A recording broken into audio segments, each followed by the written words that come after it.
انسان نے ہم بستری کی اور سونا چاہتا ہے تو کیا کرے؟ مطلب غسل نہیں لینا چاہتا ہے، صبح لیں گا، فجر سے پہلے غسل لیں گا، تو کیا کرے؟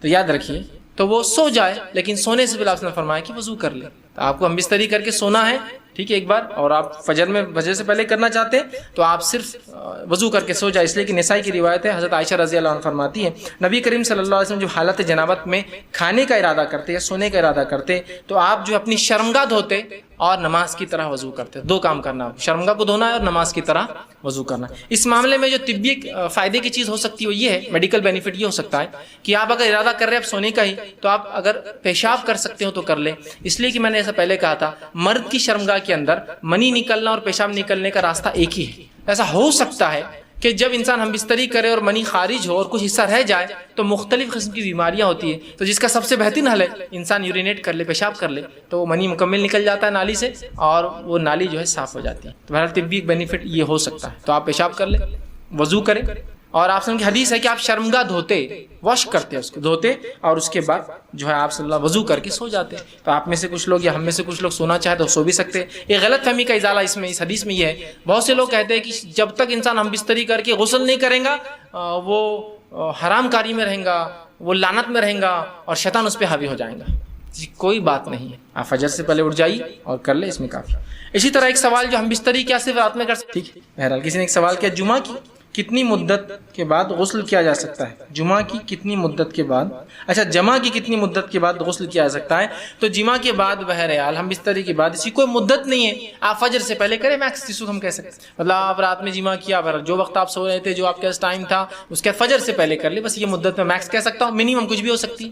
ہاں اب اس میں کم از کم کیا مدت کا آپ لحاظ رکھیں؟ اتنا لحاظ رکھیں کہ مرد کی شرمگاہ سے منی پورا نکل جائے اور اس کے بعد کسی مادے کے نکلنے کا امکان نہ ہو، اس لیے کہ اگر نہانے کے بعد منی نکلے گا تو پھر غسل پھر سے کرنا پڑے گا، ٹھیک؟ تو اتنی دیر رک جائے جس کے اندر اندازہ ہو جائے، اور منی کی خصوصیت یہ ہوتی ہے کہ وہ پہلے گاڑھا ہوتا ہے اور جیسے ہی وہ ماحول میں آتا ہے اور ملتا ہے تو وہ پگھلنا شروع ہو جاتا ہے، پتلا ہو جاتا ہے۔ تو شرمگاہ میں اللہ کا ہی فضل یاد رکھیے، ورنہ اگر وہ گاڑھا ہی رہتا تو شرمگاہ سے نکل نہیں پاتا تھا، تو نکلنے کے بعد جو خود بخود پتلا ہو کر باقی چیزیں نکلنا شروع ہو جاتی مادہ، تو بہرحال اتنی دیر آپ رکے رہیں جب وہ پورے نکل جائے، جس کے لیے مختلف وقت ہو سکتے ہیں، انسان اپنے اعتبار سے جانچ لے، آدھا گھنٹہ، ایک گھنٹہ، بہرحال وہ ڈیپینڈ ہے، بہرحال میں اس کے بارے میں کوئی واضح یا کلیئر بات نہیں کر سکتا ہوں، اس کے اعتبار کر لے، اس لیے کہ اگر اس نے فوراً کر لیا اور پھر منی نکلا اس کے بعد تو پھر غسل کرنا پڑے گا، ٹھیک ہے؟ تو پورا منی نکل جائے تو اس کے لیے وہ یہ کام کرے کہ انسان ہم بستری کرے، اور ایسا ہم بستری کرے کہ پیشاب کا کوئی حصہ روک کے رکھے تو ابھی اس نے نہ کیا ہو، اس کے بعد ہم بستری کر لے۔ ہم بستری ہونے کے بعد اگر اس کو جلدی غسل لینا ہے تو اس کے بعد تھوڑی دیر وہ رکا رہے، 15-20 منٹ، جس سے منی پگھل جائے گا، اس کے بعد پیشاب کر لے تو پھر وہ نکلنے کا امکان پورا ہی ختم ہو جاتا ہے، منی بعد میں اس کا غسل کر سکتا ہے، لیکن ویسا نہیں کریں گا تو پھر امکان بڑھ جاتے ہیں کہ منی نکلتا رہے گا بعد میں، تو منی نکلیں گا تو غسل نہیں ہوگا، تو رک جاؤ اتنی دیر جتنی دیر میں آپ کو لگتا ہے، اور یہ ڈیپینڈ ہے ہر انسان کی۔ جیسے کہ بہت سارے لوگ ہیں، بہت سارے ڈاکٹرز کے مشاہدے جس کو بولیں گے، ان کے تجربات جو میرے سامنے آئے ہیں وہ یہ ہیں، جو خاص طور سے وی ڈی اسپیشلسٹ ہوتے ہیں، جو اسپیشلی اسکن اسپیشلسٹ ہوتے ہیں، اور اسکن کے ساتھ وہ جنرلی سیکسولوجسٹ بھی ہوتے ہیں، وہ سیکس اسپیشلسٹ بھی ہوتے ہیں، تو جب ان سے کچھ ڈسکشنز ہوئے تو ان سے جو باتیں پتہ چلی کہ اکثر اسکن ڈیزیزز کی وجہ یہ ہوتی ہے کہ لوگوں کو آداب مباشرت ہی نہیں معلوم ہوتے ہیں، مطلب ان کو یہ پتہ ہی نہیں ہوتا ہے کہ ہم بستری کیا آداب ہے، اور اس میں بالخصوص وہ حرام کاریوں میں ملوث ہوتے ہیں، مطلب ایسی جگہ وہ کام کرتے ہیں جو جگہ جائز تھی اس کو حرام جگہ کرتے ہیں، جس کی وجہ سے اکثر بیماریوں کے وہ شکار ہوتے ہیں۔ جلد کی بیماریوں کی ایک بڑی وجہ صرف انسان کا غلط طریقہ اختیار کرنا ہے، اندازہ لگائیں، اور پھر اس پر وہ حرام کاریاں کر چکے ہوتے ہیں، جس پر بیچاروں کی، جس کو ہم کہیں گے معصومیت یہ ہے کہ ان لوگوں کو علم ہی نہیں تھا کہ یہ چیز شریعتاً حرام ہے، دنیا نے ان کو بتا دی، اور وہ اس جس کو کہیں گے اس روش کے اندر بہہ پڑے، تو شریعت نے اس چیز کو حرام قرار دیا تھا، تو ان کو یہ نہیں پتا کہ بیوی سے ہم بستری کریں گے تو ادب کیا ہے، کہاں عمل کیا جائے گا، کہاں منع ہے، شریعت نے کہاں حلال قرار دیا، کہاں حرام قرار دیا، ٹھیک ہے؟ تو یہ لا علمی سے اتنے نقصانات امت بھگت رہی ہے، اور پھر اس کے بعد جہاں ہم یہ کہہ رہے کہ نہیں بڑی شرم اور حیا کی بات ہے، وہیں ہمارے بچوں کو اسکول کے اندر، کالجز میں سیکس ایجوکیشن کے نام پر پتہ نہیں کیا کیا سکھایا جا رہا ہے۔ وہ تو ہمارے لیے قابل قبول ہے، لیکن یہ قابل قبول نہیں کہ ہم اللہ کی کتاب اور اس کے رسول صلی اللہ علیہ وسلم کی سنت سے کچھ باتیں سیکھیں، یہ ہمارے لیے شرم اور حیا کا معاملہ ہے۔ وہ قابل قبول ہے کہ کوئی آ کر، چاہے کسی مذہب کا ہو، چاہے کوئی مذہب کو ماننے والا نہ ہو، آ کر ہمارے بچیوں کو یہ سکھائے کہ حیض اور نفاس کے کیا مسائل ہیں، اس معاملے میں کیا استعمال کیا جائے گا، کیا نہیں کیا جائے گا، سیکس ایجوکیشن کے نام پر۔ یہ ہم کو قابل قبول ہے کہ کوئی آ کر ہمارے بچوں کو اسکول یا کالج کے اندر یہ سکھائے کہ کانڈوم کیسے استعمال کیا جائے، کیسے نہیں کیا جائے گا، وہ قابل قبول ہے۔ لیکن اگر کوئی شخص دین کے اعتبار سے کرے تو نہیں، کتنی بڑی بے حیائی، آپ تو بڑی بیاہی کرتے ہیں، وہاں تو بڑی بیاہی ہوتی ہے، وہ شخص تو بیاہی باتیں کرتا ہے، یہ بات کہنے کو شرماتا نہیں، وہ بات کہنے کو شرماتا نہیں۔ ہاں ذاتی زندگی میں اگر ہم ایک دوسرے سے ایسی باتیں کریں تو ہو سکتا ہے شرم حیا کا تقاضا ہو، لیکن جب ہم شریعت کے معاملے میں بات کریں، جب ہم دین کے معاملے میں بات کریں، جب ہم سیکھنے اور سکھانے کے بارے میں بات کریں تو یہاں شرم کا تقاضا نہیں ہوتا، یاد رکھیے۔ اگر شرم کا تقاضا ہوتا تو اللہ رب العزت حیض اور نفاس کے مسائل یا حیض کے تعلق سے اور دیگر باتیں اپنی کتاب میں نازل نہ کرتا، اور نبی اکرم صلی اللہ علیہ وسلم طہارت کے مسائل اور دیگر مسائل جو عورتوں سے متعلق اور مردوں سے متعلق ہے کبھی اپنے زبان مبارکہ سے لوگوں کو نہیں سکھاتے، حتیٰ کہ لوگوں نے اتنا تک رسول اکرم صلی اللہ علیہ وسلم سے سیکھا کہ ایک انصاری عورت کا واقعہ آتا ہے، وہ چند انصاری عورت کو لے کر چلی اور کہا اللہ کے رسول صلی اللہ علیہ وسلم سے مجھے کچھ سوال کرنا ہے، تو کہا چل۔ وہ جب چلی گئی اور جا کر نبی اکرم صلی اللہ علیہ وسلم کے سامنے کھڑی ہوئی تو اس کے بعد اس انصاری عورت نے کہا اللہ کے رسول صلی اللہ علیہ وسلم مجھے حیض آتا ہے، میں کیا کروں؟ سوال دیکھیے، تو کہا اللہ کے رسول صلی اللہ علیہ وسلم نے کہا کہ تو کاٹن کا استعمال کر، جیسے کاٹن عربی میں بھی عربی کا ہی لفظ ہے جو انگلش میں استعمال ہوتا ہے، کہا کاٹن استعمال کر، کپاس، روئی۔ تو اس عورت نے دوسرا سوال کیا اللہ کے رسول صلی اللہ علیہ وسلم مجھے حیض اتنا آتا ہے کہ جس کی کوئی انتہا نہیں۔ تو اس کے بازو جو عورتیں آئی تھی انہوں نے اس سے کہا کیا تو ہمیں یہی باتیں کرنے کے لیے رسول اللہ کے سامنے لائی تھی رسوا کرنے؟ مطلب کیسی بے حیا بے شرم عورت ہے، رسول اکرم صلی اللہ علیہ وسلم سوال کرتی ہے، اور کیا اس بے حیائی کے لیے ہمیں لے کر آئی اور اس بازو والی عورتیں ادھر ادھر دیکھنا شروع کر دی، چونکہ انہیں لگا کہ یہ عورت بہت بے شرمی کی سوالات کر رہی تو لہٰذا وہ دیکھنے لگی۔ نبی اکرم صلی اللہ علیہ وسلم نے اس کو دوسرا جواب دیا۔ اس کے بعد اس خاتون نے کہا نہیں مجھے اتنا زیادہ حیض آتا ہے کہ ابل کر آتا ہے، بہت زیادہ۔ دیکھیے اس کا سوال، تو آپ صلی اللہ علیہ وسلم چہرہ پھیر لیا اور اپنی بیوی سے کہا کہ اسے فلاں مسئلے کا حل دے دو، اس لیے کہ آپ صلی اللہ علیہ وسلم تھوڑے وہاں شرما گئے، لیکن خاتون آپ یہ نہیں کہا کہ اس بے شرم عورت کو یہاں سے بھیجو، آپ نے چہرہ پھیرا، اپنی اہلیہ کو بتایا، چونکہ آپ پسند نہیں کر رہے سیدھے بات کرنا، اور پھر آپ کی زوجہ نے جو ہے امہات نے جو ہے اس خاتون کو پورا مسئلہ تفصیلی بتا دیا۔ ماں عائشہ رضی اللہ عنہا فرماتی تھی کہ اللہ انصار کی عورتوں پر رحم کرے، یہ کسی سوال کرنے میں اللہ رسول اکرم صلی اللہ علیہ وسلم شرماتی نہیں تھی، اور انہی کی وجہ سے بہت سارے مسائل ہم تک آج پہنچے ہیں، یاد رکھیے۔ بہرحال دوسرا، خود امہات المومنین نے ایسی باتیں ہمیں بیان کی جو باتیں اگر عام اعتبار سے عورتیں ایک دوسرے کو کہیں تو شریعتاً حرام اور بہت بڑا گناہ، ملعون لعنتی ایسا شخص جو ایسی باتیں کہے، لیکن وہ باتیں بھی امہات المومنین نے جو امت کی سب سے پاکیزہ عورتیں جو نبی اکرم صلی اللہ علیہ وسلم کے نکاح میں تھی، اور ہر پاکیزہ مرد کے لیے پاکیزہ عورتیں ہیں، تو اس لحاظ سے یہ سب سے پاکیزہ عورتیں تھی دنیا کی، انہوں نے وہ مسائل ہم تک بیان کیے تاکہ یہ کنفیوژن امت سے دور ہو جائے۔ ایک اہم زندگی کا جو شعبہ ہے، انسانی زندگی کے اہم شعبے کیا ہوتے ہیں؟ ایک کھانا اور پینا۔ انسانی زندگی کے شعبوں کو اگر آپ گن لیں کیا کیا انسان کرتا ہے، ایک کھانا پینا اور رہنا، یہ ایک اہم شعبہ ہے، اور اس کے بعد جنس کی تسکین، سیکس، یہی اس کی زندگی کے شعبے، یاد رکھیے کہ انسان کھانے کو اچھا رہے، رہنے کو اس کو اچھا رہے، اور اس کا نکاح ہو جائے، یہی چیزیں ہوتی ہیں انسان، اور اسی کے لیے سب کچھ کرتا ہے، گھر بنانے کے لیے سب کچھ ہوتا ہے، پیٹ پالنے کے لیے سب کچھ ہوتا ہے، اور انسان ایک سکون کی زندگی گزارے جس کو محبت، الفت، انسیت اور جو کچھ الفاظ بہرحال استعمال کر سکتے ہیں آپ، اس کے لیے ہوتا ہے۔ اور کیا ہے دنیا میں تیسری چیز، سمجھ رہے ہیں؟ تو کیا اس شعبے کو شریعت نے چھوڑ دیا ہوں گا اور یہ کہوں گا بھائی جو چاہے من چاہے کرو؟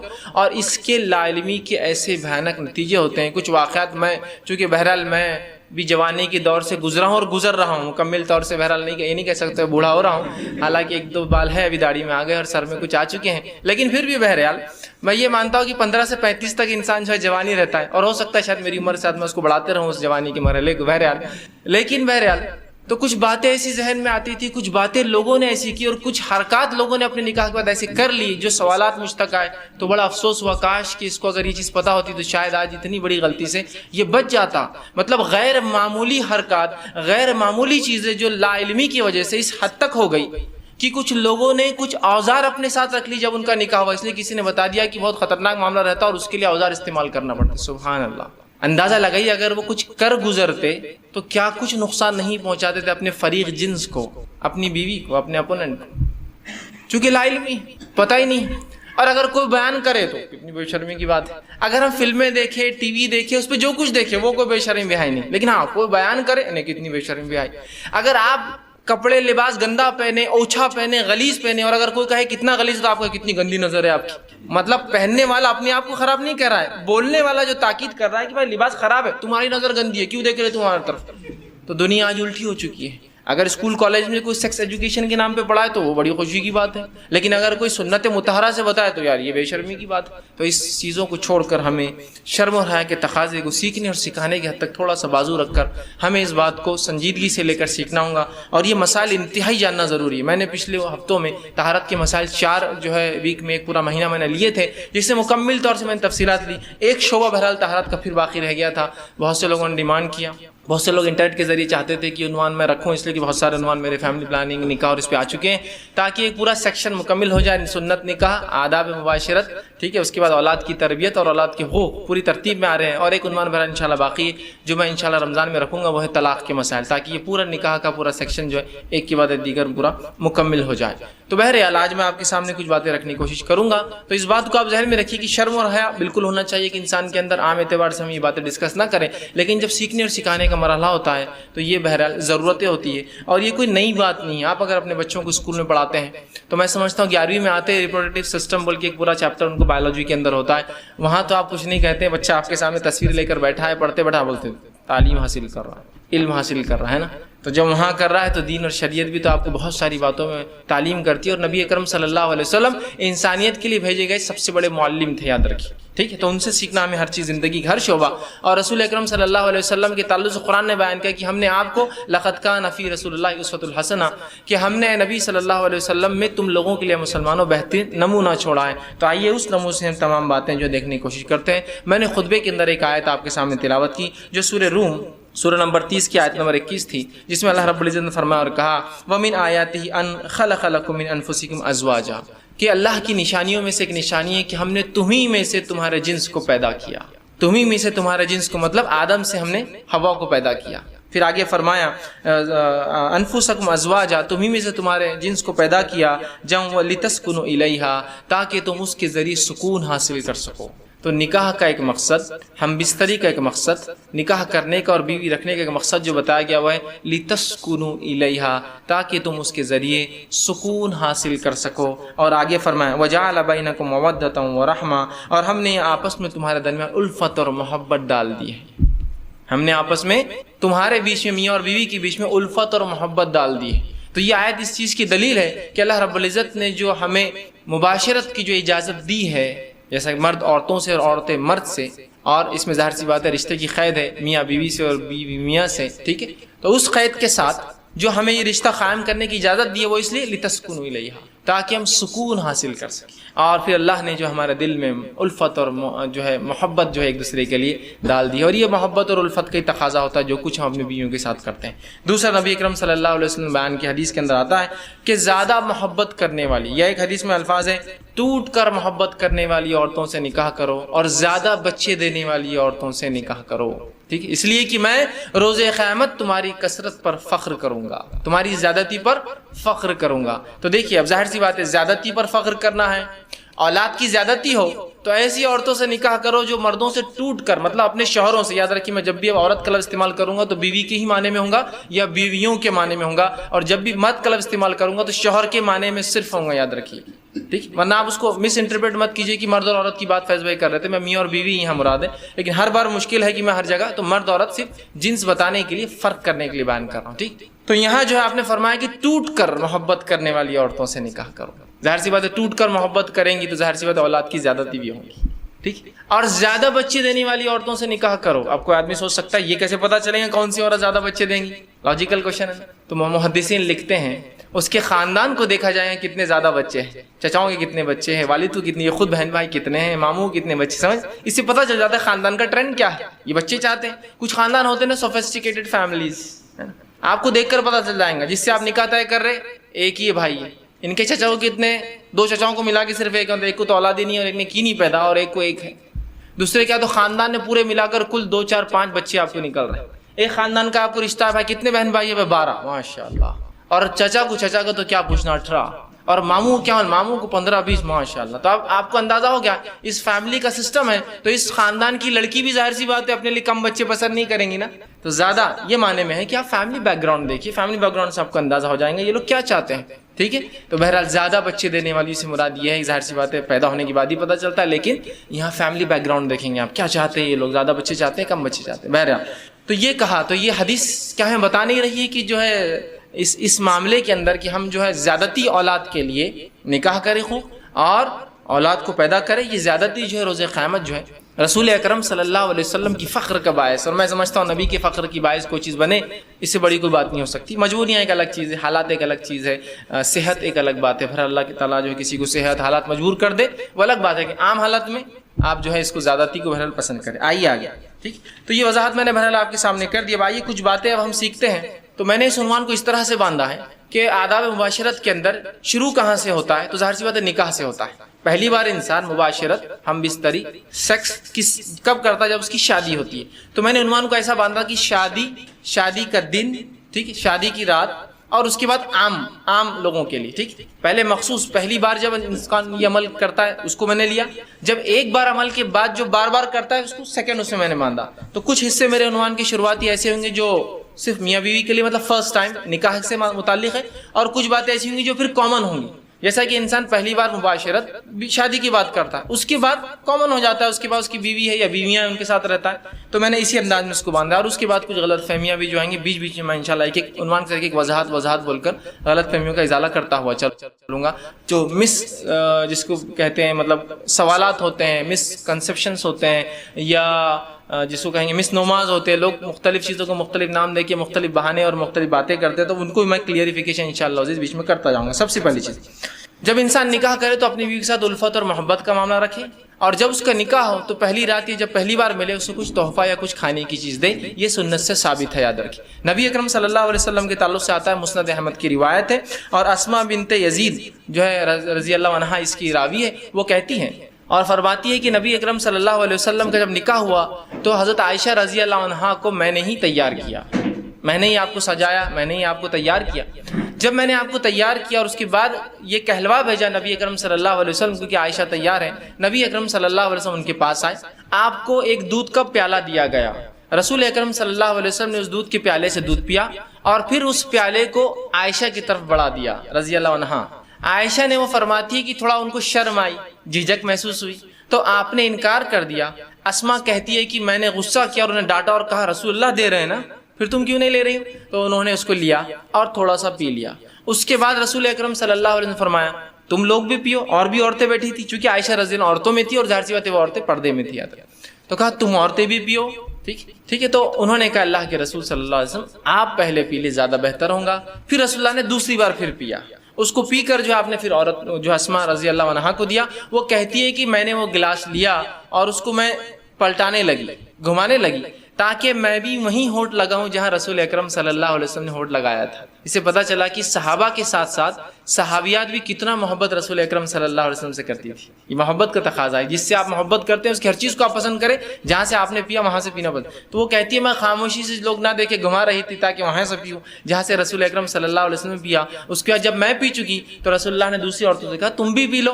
عورتوں نے شرما کر کہا کہ اللہ کے رسول نہیں تعالیٰ، آپ نے کہا کہ دیکھو دو چیزیں ایک ساتھ نہیں ہو سکتی، بھوک اور جھوٹ، پی لو، مطلب کیوں شرما رہی ہو، پی لو، تم کو بھوک ہے میں جانتا ہوں لیکن تم جھوٹ بول رہی ہو تکلف میں کہ نہیں ہم نے پی لیا، کہا پی لو، اور پھر عورتوں نے بھی پی لیا۔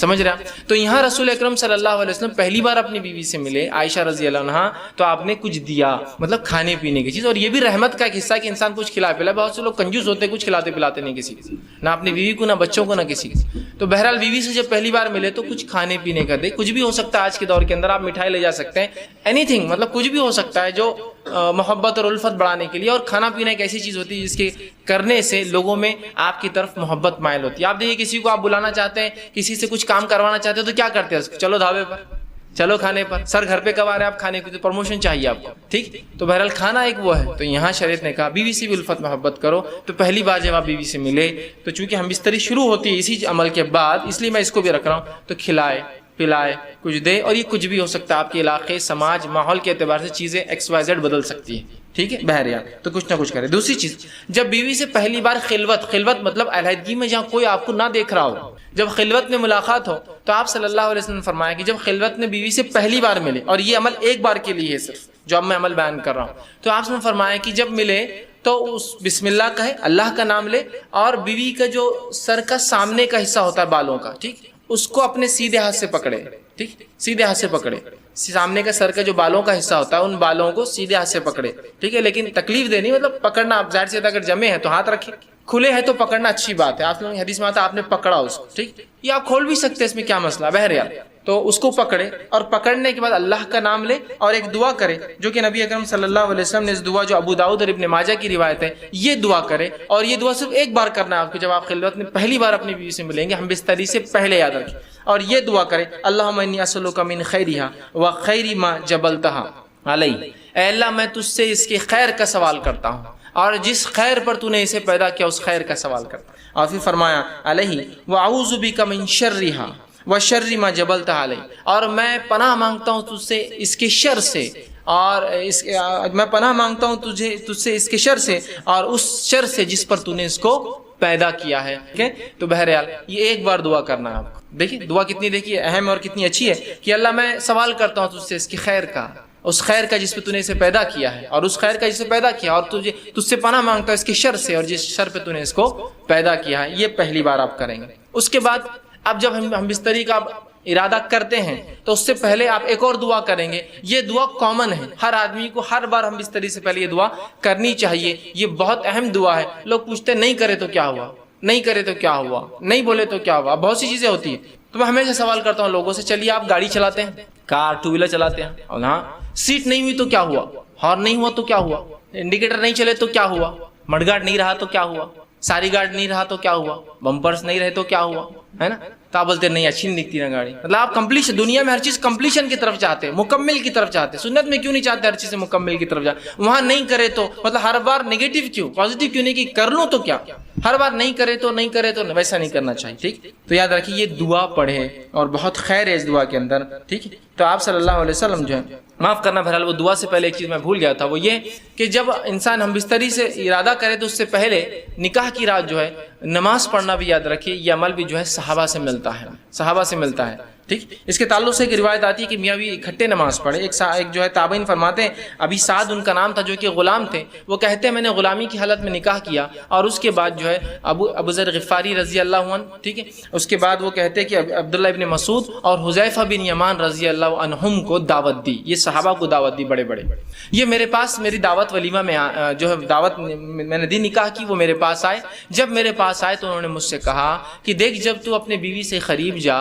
جانے کا ارادہ کر تو اللہ کا نام لے اور یہ دعا کر جو میں نے پہلے بتائی، اس کے بعد کہا کہ پھر تو اس کے ساتھ جو ہے 2 رکعت نماز پڑھ لے، تو آگے کھڑا ہو اور وہ پیچھے، یاد رکھیے مرد اور عورت بازو کھڑے رہ کے نماز نہیں پڑھ، چاہے میاں بیوی کیوں نہ ہو، تو آگے کھڑا رہے وہ پیچھے کھڑی رہے اور تو 2 رکعت نماز پڑھ لے، اور پھر فرمایا اس کے بعد کیا کرنا ہے، تو بہتر جانے اور تیری بیوی بہتر جانے، ٹھیک؟ مطلب ان کو ایک سے ایجوکیٹ کیا بیٹھے بیٹھے دعوت میں کہ جو ہے تم جو ہے 2 رکعت نماز پڑھو، تو صحابہ سے یہ عمل ملتا ہے، تو کوئی شخص چاہے تو یہ عمل بالکل وہ کر سکتا ہے، ٹھیک ہے، کہ وہ جو ہے 2 رکعت نماز پڑھ سکتا ہے۔ جب 2 رکعت نماز پڑھ لی بہرحال تو اس کے بعد جو ہے اب ہم بستری کا وقت آیا، اگر وہ اس کا ارادہ کرتا ہے تو سب سے پہلے دعا کرے، یہ دعا بڑی مشہور اور معروف ہے، صحیح بخاری کی روایت ہے اور بہت ساری کتب حدیث میں آتی ہے، آپ کرے بسم اللہ کا نام سے آپ شروع کریں، اللہم جنبنا الشیطان وجنب الشیطان ما رزقتنا، یہ دعا یاد رکھیں، چھوٹی سی دعا، یہ دعا کر لے بسم اللہ کے نام سے، اللہم جنبنا الشیطان، اے اللہ جو ہے ہمیں شیطان سے محفوظ رکھ، پھر آگے فرمائے وجنب الشیطان ما رزقتنا، اور اس چیز کو بھی شیطان سے محفوظ رکھ جو تو نے اس کے ذریعے رزق رکھا ہے، اور رزق سے یہاں مراد اولاد، مطلب اے اللہ مجھے اور میری بیوی کو شیطان سے دور رکھ اور جو ہے میری اولاد کو بھی شیطان سے دور رکھ۔ دیکھیے انسان جو ہے یہاں ہمبستری کر رہا ہے، یہاں اپنے بیوی کے ساتھ سونے کی بات ہو رہی ہے، یہاں سیکس کی بات ہو رہی ہے، اس کے بعد بھی یہاں تعلیم دی جا رہی ہے، ایجوکیٹ کیا جا رہا ہے اور کہا جا رہا ہے کہ ٹھیک ہے نفسانی خواہشات کو پورا کرنا ہے لیکن ہوس کے شکار مت بنو، یہاں بھی اللہ کا نام لے کے شیطان سے پناہ مانگی جا رہی ہے۔ دیکھیے اس عمل میں بھی کیسا پاکیزہ اور کیسا مطہرہ یہ دین ہے، یاد رکھیں۔ بہرحال اب یہ دعا آپ نے کی، ٹھیک ہے، اب دعا کے بعد آپ بستری کر سکتے ہیں، لیکن یہ بات بہت ضروری ہے جو ہمیں سمجھنا ہے کہ جب شریعت نے مرد کو اجازت دی نکاح کی اور عورت کے ساتھ ہم بستری کرنے کی، تو یہ اجازت کو حاکم اور محکوم والا رشتہ نہیں ہے، مالک اور غلام والا رشتہ نہیں ہے، سمجھ رہے آپ بات؟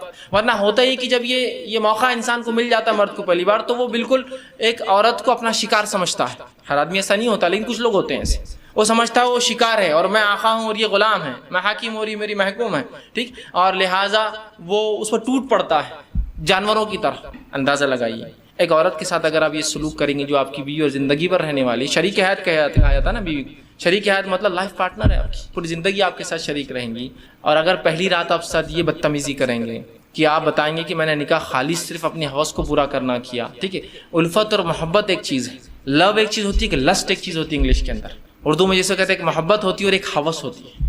تو ہمیں محبت کی اجازت ہے, حوث پوری نہیں کرنا ہے. ہمیں جو لو کی اجازت ہے, ہم کو لسٹ نہیں. ٹھیک ہے, انسان ظاہر سی بات ہے وہی عمل کر رہا ہے جو لسٹ میں ہوتا ہے, لیکن اس میں محبت کے تقاضے کے ساتھ کہ یہ میرے اپوننٹ پارٹنر ہے, میری بیوی ہے, اس کے ساتھ زندگی گزارنا ہے. ٹھیک ہے, تو یہ بات بڑی ہے میں سمجھنا ہمارے لیے. تو انسان جو ہے جب اپنی بیوی سے تعلقات قائم کرے تو اس کو حاکم اور محکوم اور ظالم اور مظلوم والا رشتہ نہ بنا دے, بلکہ اس کو محبت اور الفت والا معاملہ رکھے. اور ہم بستری سے پہلے جو باتیں ہم کو رسول اکرم صلی اللہ علیہ وسلم اور صحابہ کے آثار مطلب صحابہ کے عمل سے پتہ چلتی, وہ یہ ہے کہ یہ لوگ فور پلے کرتے, ہم بستری سے پہلے کچھ بیوی سے کھیلتے. اور ایک روایت میں رسول اللہ صلی اللہ علیہ وسلم کی اس بات کا کھلا اشارہ آپ نے فرمایا, جب ایک صحابیہ کہ اللہ کے رسول میں نے ایک عورت سے نکاح کیا لیکن یہ مطلقہ ہے, مطلب اس کی شادی ہو چکی ہے اور یہ جوان تھے صحابی. تو اللہ کے رسول صلی اللہ علیہ وسلم فرمایا کہ تو نے کنواری لڑکی سے کیوں نہیں نکاح کیا تاکہ وہ تجھ سے کھیلتی اور تو اس سے کھیلتا.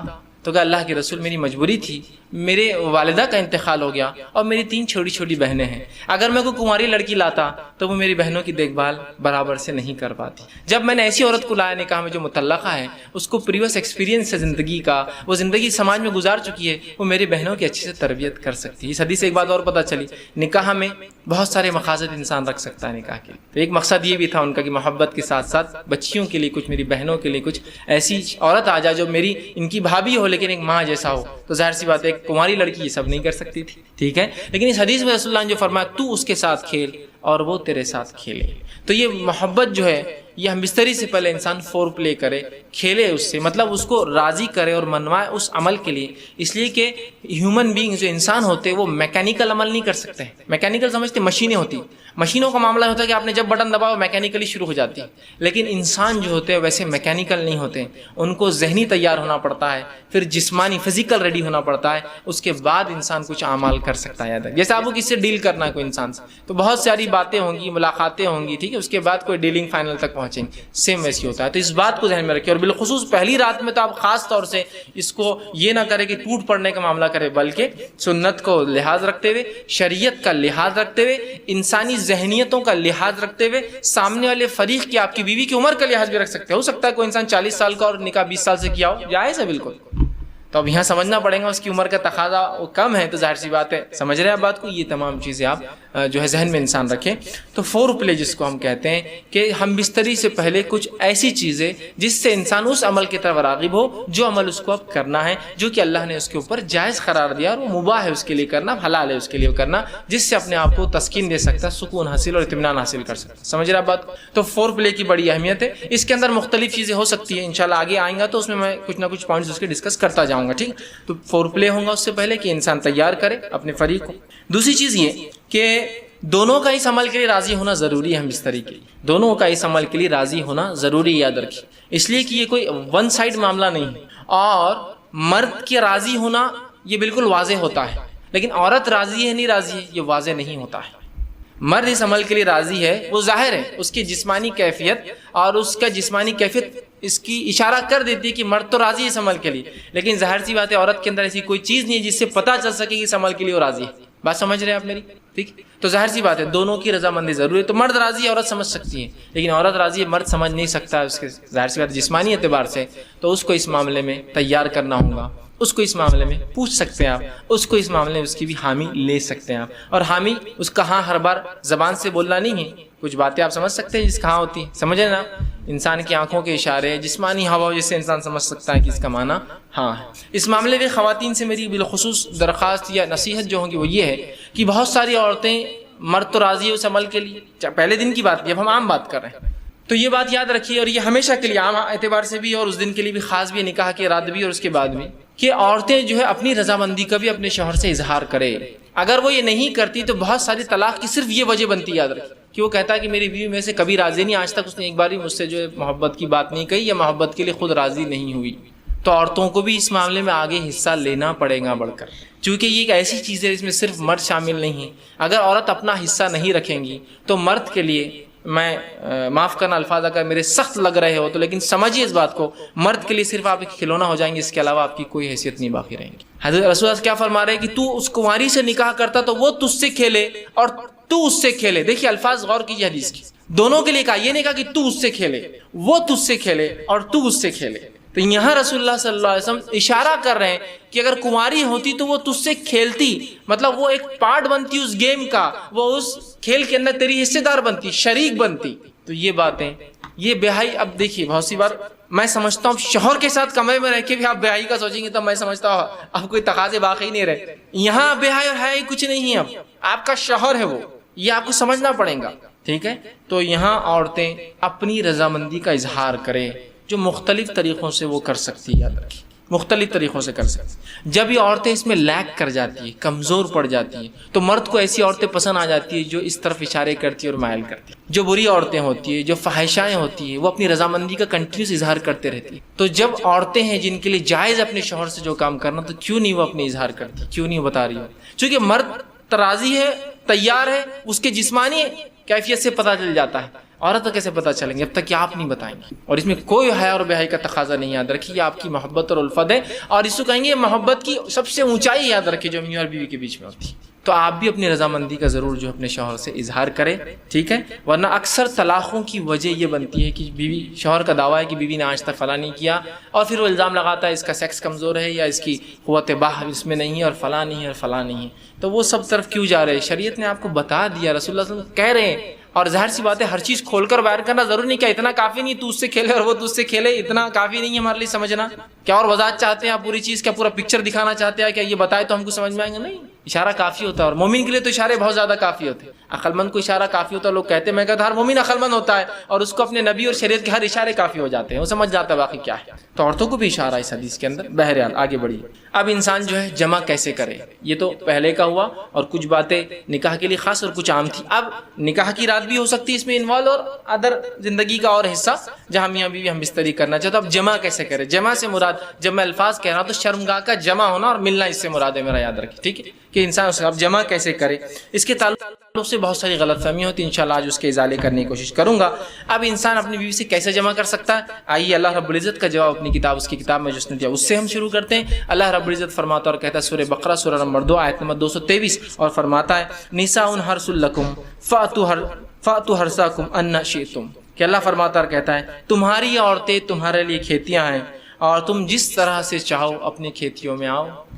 تمہاری عورتیں تمہارے لیے کھیتیاں ہیں, جیسا ایک کسان اپنے کھیت میں بیج ڈالتا ہے تاکہ اس سے فصلیں نکلے, تو تمہاری بیویاں تمہاری اولادوں کی پیدا ہونے کی وجہ ہے نا, اس کے بغیر کیسا ہوں.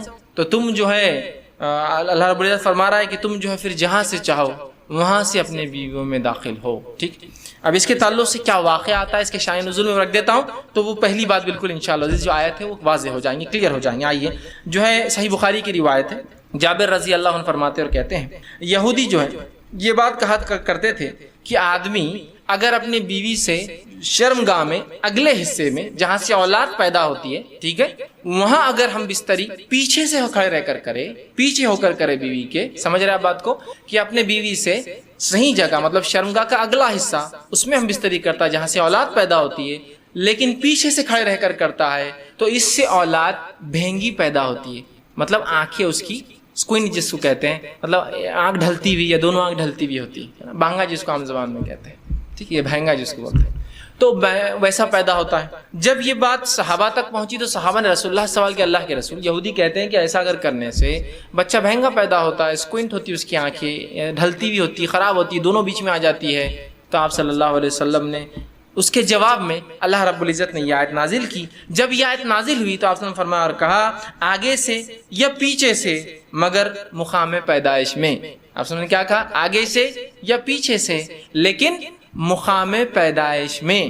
سمجھ رہے آپ, مطلب جہاں سے اولاد پیدا ہوتی ہے وہیں انسان کر سکتا ہے, اس کے علاوہ کرنا حرام ہے. انشاءاللہ اس کی تفصیلات آگے رکھوں گا کیا حرام ہے اس معاملے میں. ٹھیک ہے, تو چاہے انسان آگے سے ہو پیچھے سے ہو لیکن مقام پیدائش میں. آئیے دوسری روایت, عبداللہ ابن عباس رضی اللہ عنہ فرماتے ہیں، یہ ابو داؤد کی روایت آپ نے فرمایا، تھوڑی طویل روایت ہے لیکن بہت ساری باتیں علم کی اس میں آ رہی ہے اس روایت کے اندر، بالخصوص اس مسئلے کے تعلق سے۔ وہ کہتے ہیں مدینہ میں انصار جو ہے یہودیوں کی اتباع کرتے تھے، چونکہ انصار تو مشرک تھے، ان کے پاس کوئی عقیدہ نہیں تھا، یہ تو لیکن اہل کتاب کو یہ بڑا اونچا سمجھتے چونکہ وہ کتاب کے حامل لوگ تھے، تو ہر چیز میں وہ یہودیوں کو فالو کرتے، حتیٰ کہ یہودی اپنے بیویوں کو چت لٹاتے، مطلب چہرہ اوپر اور عورت لیٹی ہے، اور اس کے بعد ہم بستری کرتے، تاکہ اس سے کیا ہوتا ہے، سطر کے لیے بھی اچھا ہے، انسان جب مرد لیٹ جاتا ہے عورت پہ تو پوری ڈھک بھی جاتی ہے، تو طہارت کے لیے بھی اچھا ہوتا ہے، اور سطر پوشی کے لیے بھی خامہ کا زیادہ سطر کھلتا نہیں ہے، اچھا ہوتا ہے۔ تو یہودی صرف اس پوزیشن کو، اس طریقے کو حلال مانتے تھے، چونکہ انصار رسول اللہ صلی اللہ علیہ وسلم کے آنے سے پہلے، اسلام سے پہلے ان کو دیکھتے تھے، ان کو فالو کرتے تھے، اس معاملے میں بھی یہودیوں کو فالو کرتے تھے کہ نہیں یہودی بول رہے تھے یہ اہل کتاب ہے، ان کے پاس ایک دین دھرم تھا جو اللہ کی طرف سے آیا، تو لہٰذا ان کو فالو کرنا چاہیے، تو اس معاملے میں ان کی بھی اتباع کرتے تھے۔ عبداللہ ابن عباس رضی اللہ عنہ فرماتے ہیں لیکن ہم جو مہاجر تھے، ہم مکے والے لوگ، مکے کے جو لوگ تھے، وہ مختلف قسم سے اپنے بیویوں سے تعلقات قائم کرتے، آگے سے پیچھے سے لٹا کر، ہاتھوں پہ ان کو کھڑے کر کے، مختلف چیزوں سے، اور جنس کی ہم بستری کی لذتیں اٹھایا کرتے تھے۔ لیکن جب مہاجر مدینہ پہنچے اور انصاریوں سے نکاح شروع کیا، اور جب ایک مہاجر نے ایک انصاری عورت سے نکاح کیا، اور نکاح کرنے کے بعد جیسا ان کا طریقہ تھا کہ وہ مختلف انداز سے، مختلف طریقوں سے صحیح جگہ میں بستری کرتے، مطلب شرمگاہ میں، اگلے حصے میں کرتے، جب اس نے ڈیمانڈ کیا اس شخص نے، تو اس انصاریہ نے کہا ہم تو صرف ایک طریقہ اپناتے، اس عورت نے، وہ بھی صحابیہ تھی، وہ ہے چت لیٹنا اور تم اوپر سے رہو۔ اس نے کہا ایسا کیوں؟ ہم تو مختلف چیزیں کرتے ہیں، جس کو عام زبان میں بہرحال آسن کہتے ہیں، لوگ بہرحال سمجھتے ہیں آسن کہتے ہیں، اس کو شاید سنسکرت کا لفظ ہے، یہ ہندی کا لفظ ہے، بہرحال تو ہم تو مختلف کرتے ہیں۔ تو انہوں نے کہا نہیں میں تو یہ کرنے نہیں دوں گی، جھگڑا بڑھ گیا، اس نے کہا میں تو ایسے ہی کروں گا، اس نے کہا ہمارے پاس یہ طریقہ نہیں، اور بات رسول اکرم صلی اللہ علیہ وسلم پہنچ گئی، اور پھر یہ آیت نازل ہو گئی، تمہاری بیویاں تمہاری کھیتی ہے، تم جہاں سے چاہو، مطلب جو مہاجر کر رہے تھے صحیح کر رہے تھے، مختلف پوزیشنز ہو سکتے ہیں لیکن اگلے حصے میں صرف پیدائش کے حصے میں انسان کر سکتا ہے۔ تو یہ روایت میں بہرحال بہت ساری باتیں آ گئی، اور بہت ساری باتوں کا جواز ہمیں مل گیا ہے۔ آگے آئیے، اب اس معاملے میں انسان جمع جو کرے، ہم بستری کرے تو لیٹ کر سکتا ہے، لیٹنے میں جتنی پوزیشنز ہو سکتی ہے وہ استعمال کر سکتا ہے، شرط ایک ہی ہے وہاں انسان اپنی شرمگاہ کو داخل کرے، عورت کی شرمگاہ میں جہاں سے اولاد پیدا ہوتی ہے، ٹھیک ہے، وہی ایک جگہ ہے۔ دوسرا بیٹھ کر سکتا ہے، جتنی پوزیشنز ہو سکتی ہے اس کے لیے، شریعت نے اس سے کوئی ممانعت کا اظہار نہیں کیا، لیکن سب سے بہترین پوزیشن اولاد کی پیدائش میں اور اس میں سازگار ہونے میں وہی ہے جو عورت کو لٹا کر کرے، اس لیے کہ اس میں سیدھا مرد کی شرمگاہ اوپر سے ہوتی ہے اور اولاد کی پیدائش کے چانسز زیادہ ہوتے ہیں اس معاملے میں، بہرحال ٹھیک۔ اس کے بعد بیٹھ کر جتنے طریقے ہو سکتے ہیں، جتنی پوزیشنز ہو سکتی ہے، جس میں میں جو بتا رہا ہوں بات آپ سمجھ رہے ہیں کہ شرمگاہ مرد کی عورت سے ملے اور سامنے کے حصے میں آپ کے لیے جائز ہے۔ اسی طرح کھڑے رہ کر جو کچھ ہو سکتا ہے، اس میں کوئی ممانعت نہیں ہے، کراہت ہو سکتی ہے، ناپسندگی ہو سکتی ہے، لیکن ممانعت کسی میں بھی نہیں، حرمت کسی میں بھی نہیں، بیٹھ کر، لیٹ کر، کھڑے رہ کر کچھ بھی ہو سکتا ہے۔ ابھی بات کا ازالہ میں کر دوں، بہت سے لوگوں نے عجیب عجیب باتیں لکھ دی، اللہ ان پر رحم کرے، جس کی وجہ سے امت کو خامخواہ ایسی مشکلات اور تکلیفوں میں ڈالا جو شریعت نے نہیں دی، کہ کھڑے رہ کر کرے تو اولاد لنگڑی پیدا ہوتی ہے، بیٹھ کر کرے تو اولاد فلاں پیدا ہوتی ہے، پیچھے سے کرے۔ آج بھی میں کہہ رہا ہوں کہ اگر کوئی لڑکا بہنگا آ جاتا ہے جس کی آنکھیں اسکوئنٹ ہو، اس کی آنکھیں برابر نہ ہو، تو عورتیں ایک دوسرے کو دھکا دے کے ہنستی مجلس میں، ان کے ماں باپ نے کیا کرے تھے دیکھو بچہ۔ آج بھی میں کہہ رہا ہوں کیسی عجیب بات ہے، شریعت کلیریفیکیشن دے رہی ہے، قرآنی آیتیں نازل ہو رہی ہے، اس کے بعد بھی کہ ہماری عقل، اب عقلوں کا کیا بھائی، علم کی کمی ہی یہ سب چیزوں کی وجہ ہے۔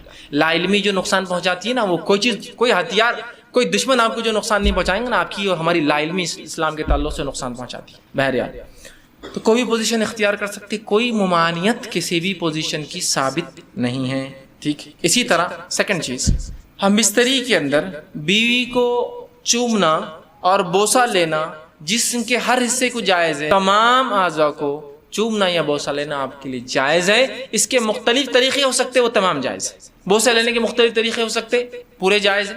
انسان مختلف سر پہ لیتا ہے، پیشانی پہ لیتا ہے، گال پہ لیتا ہے اور ہونٹ پر لے سکتا ہے، تمام جائز ہے۔ اس کے علاوہ جسم پر لے سکتا ہے، جائز ہے۔ تمام جسم پہ بوسہ لینا اور چومنا جائز ہے، انکلوڈنگ ایوری تھنگ میں کہہ رہا ہوں، ٹھیک۔ اس کے بعد دوسری جو غلط فہمی ہوتی ہے، لوگ سوال کرتے ہیں، وہ یہ ہے کیا میاں بیوی ایک دوسرے کے جسم کو تمام حصوں کو ہاتھ لگا سکتے ہیں؟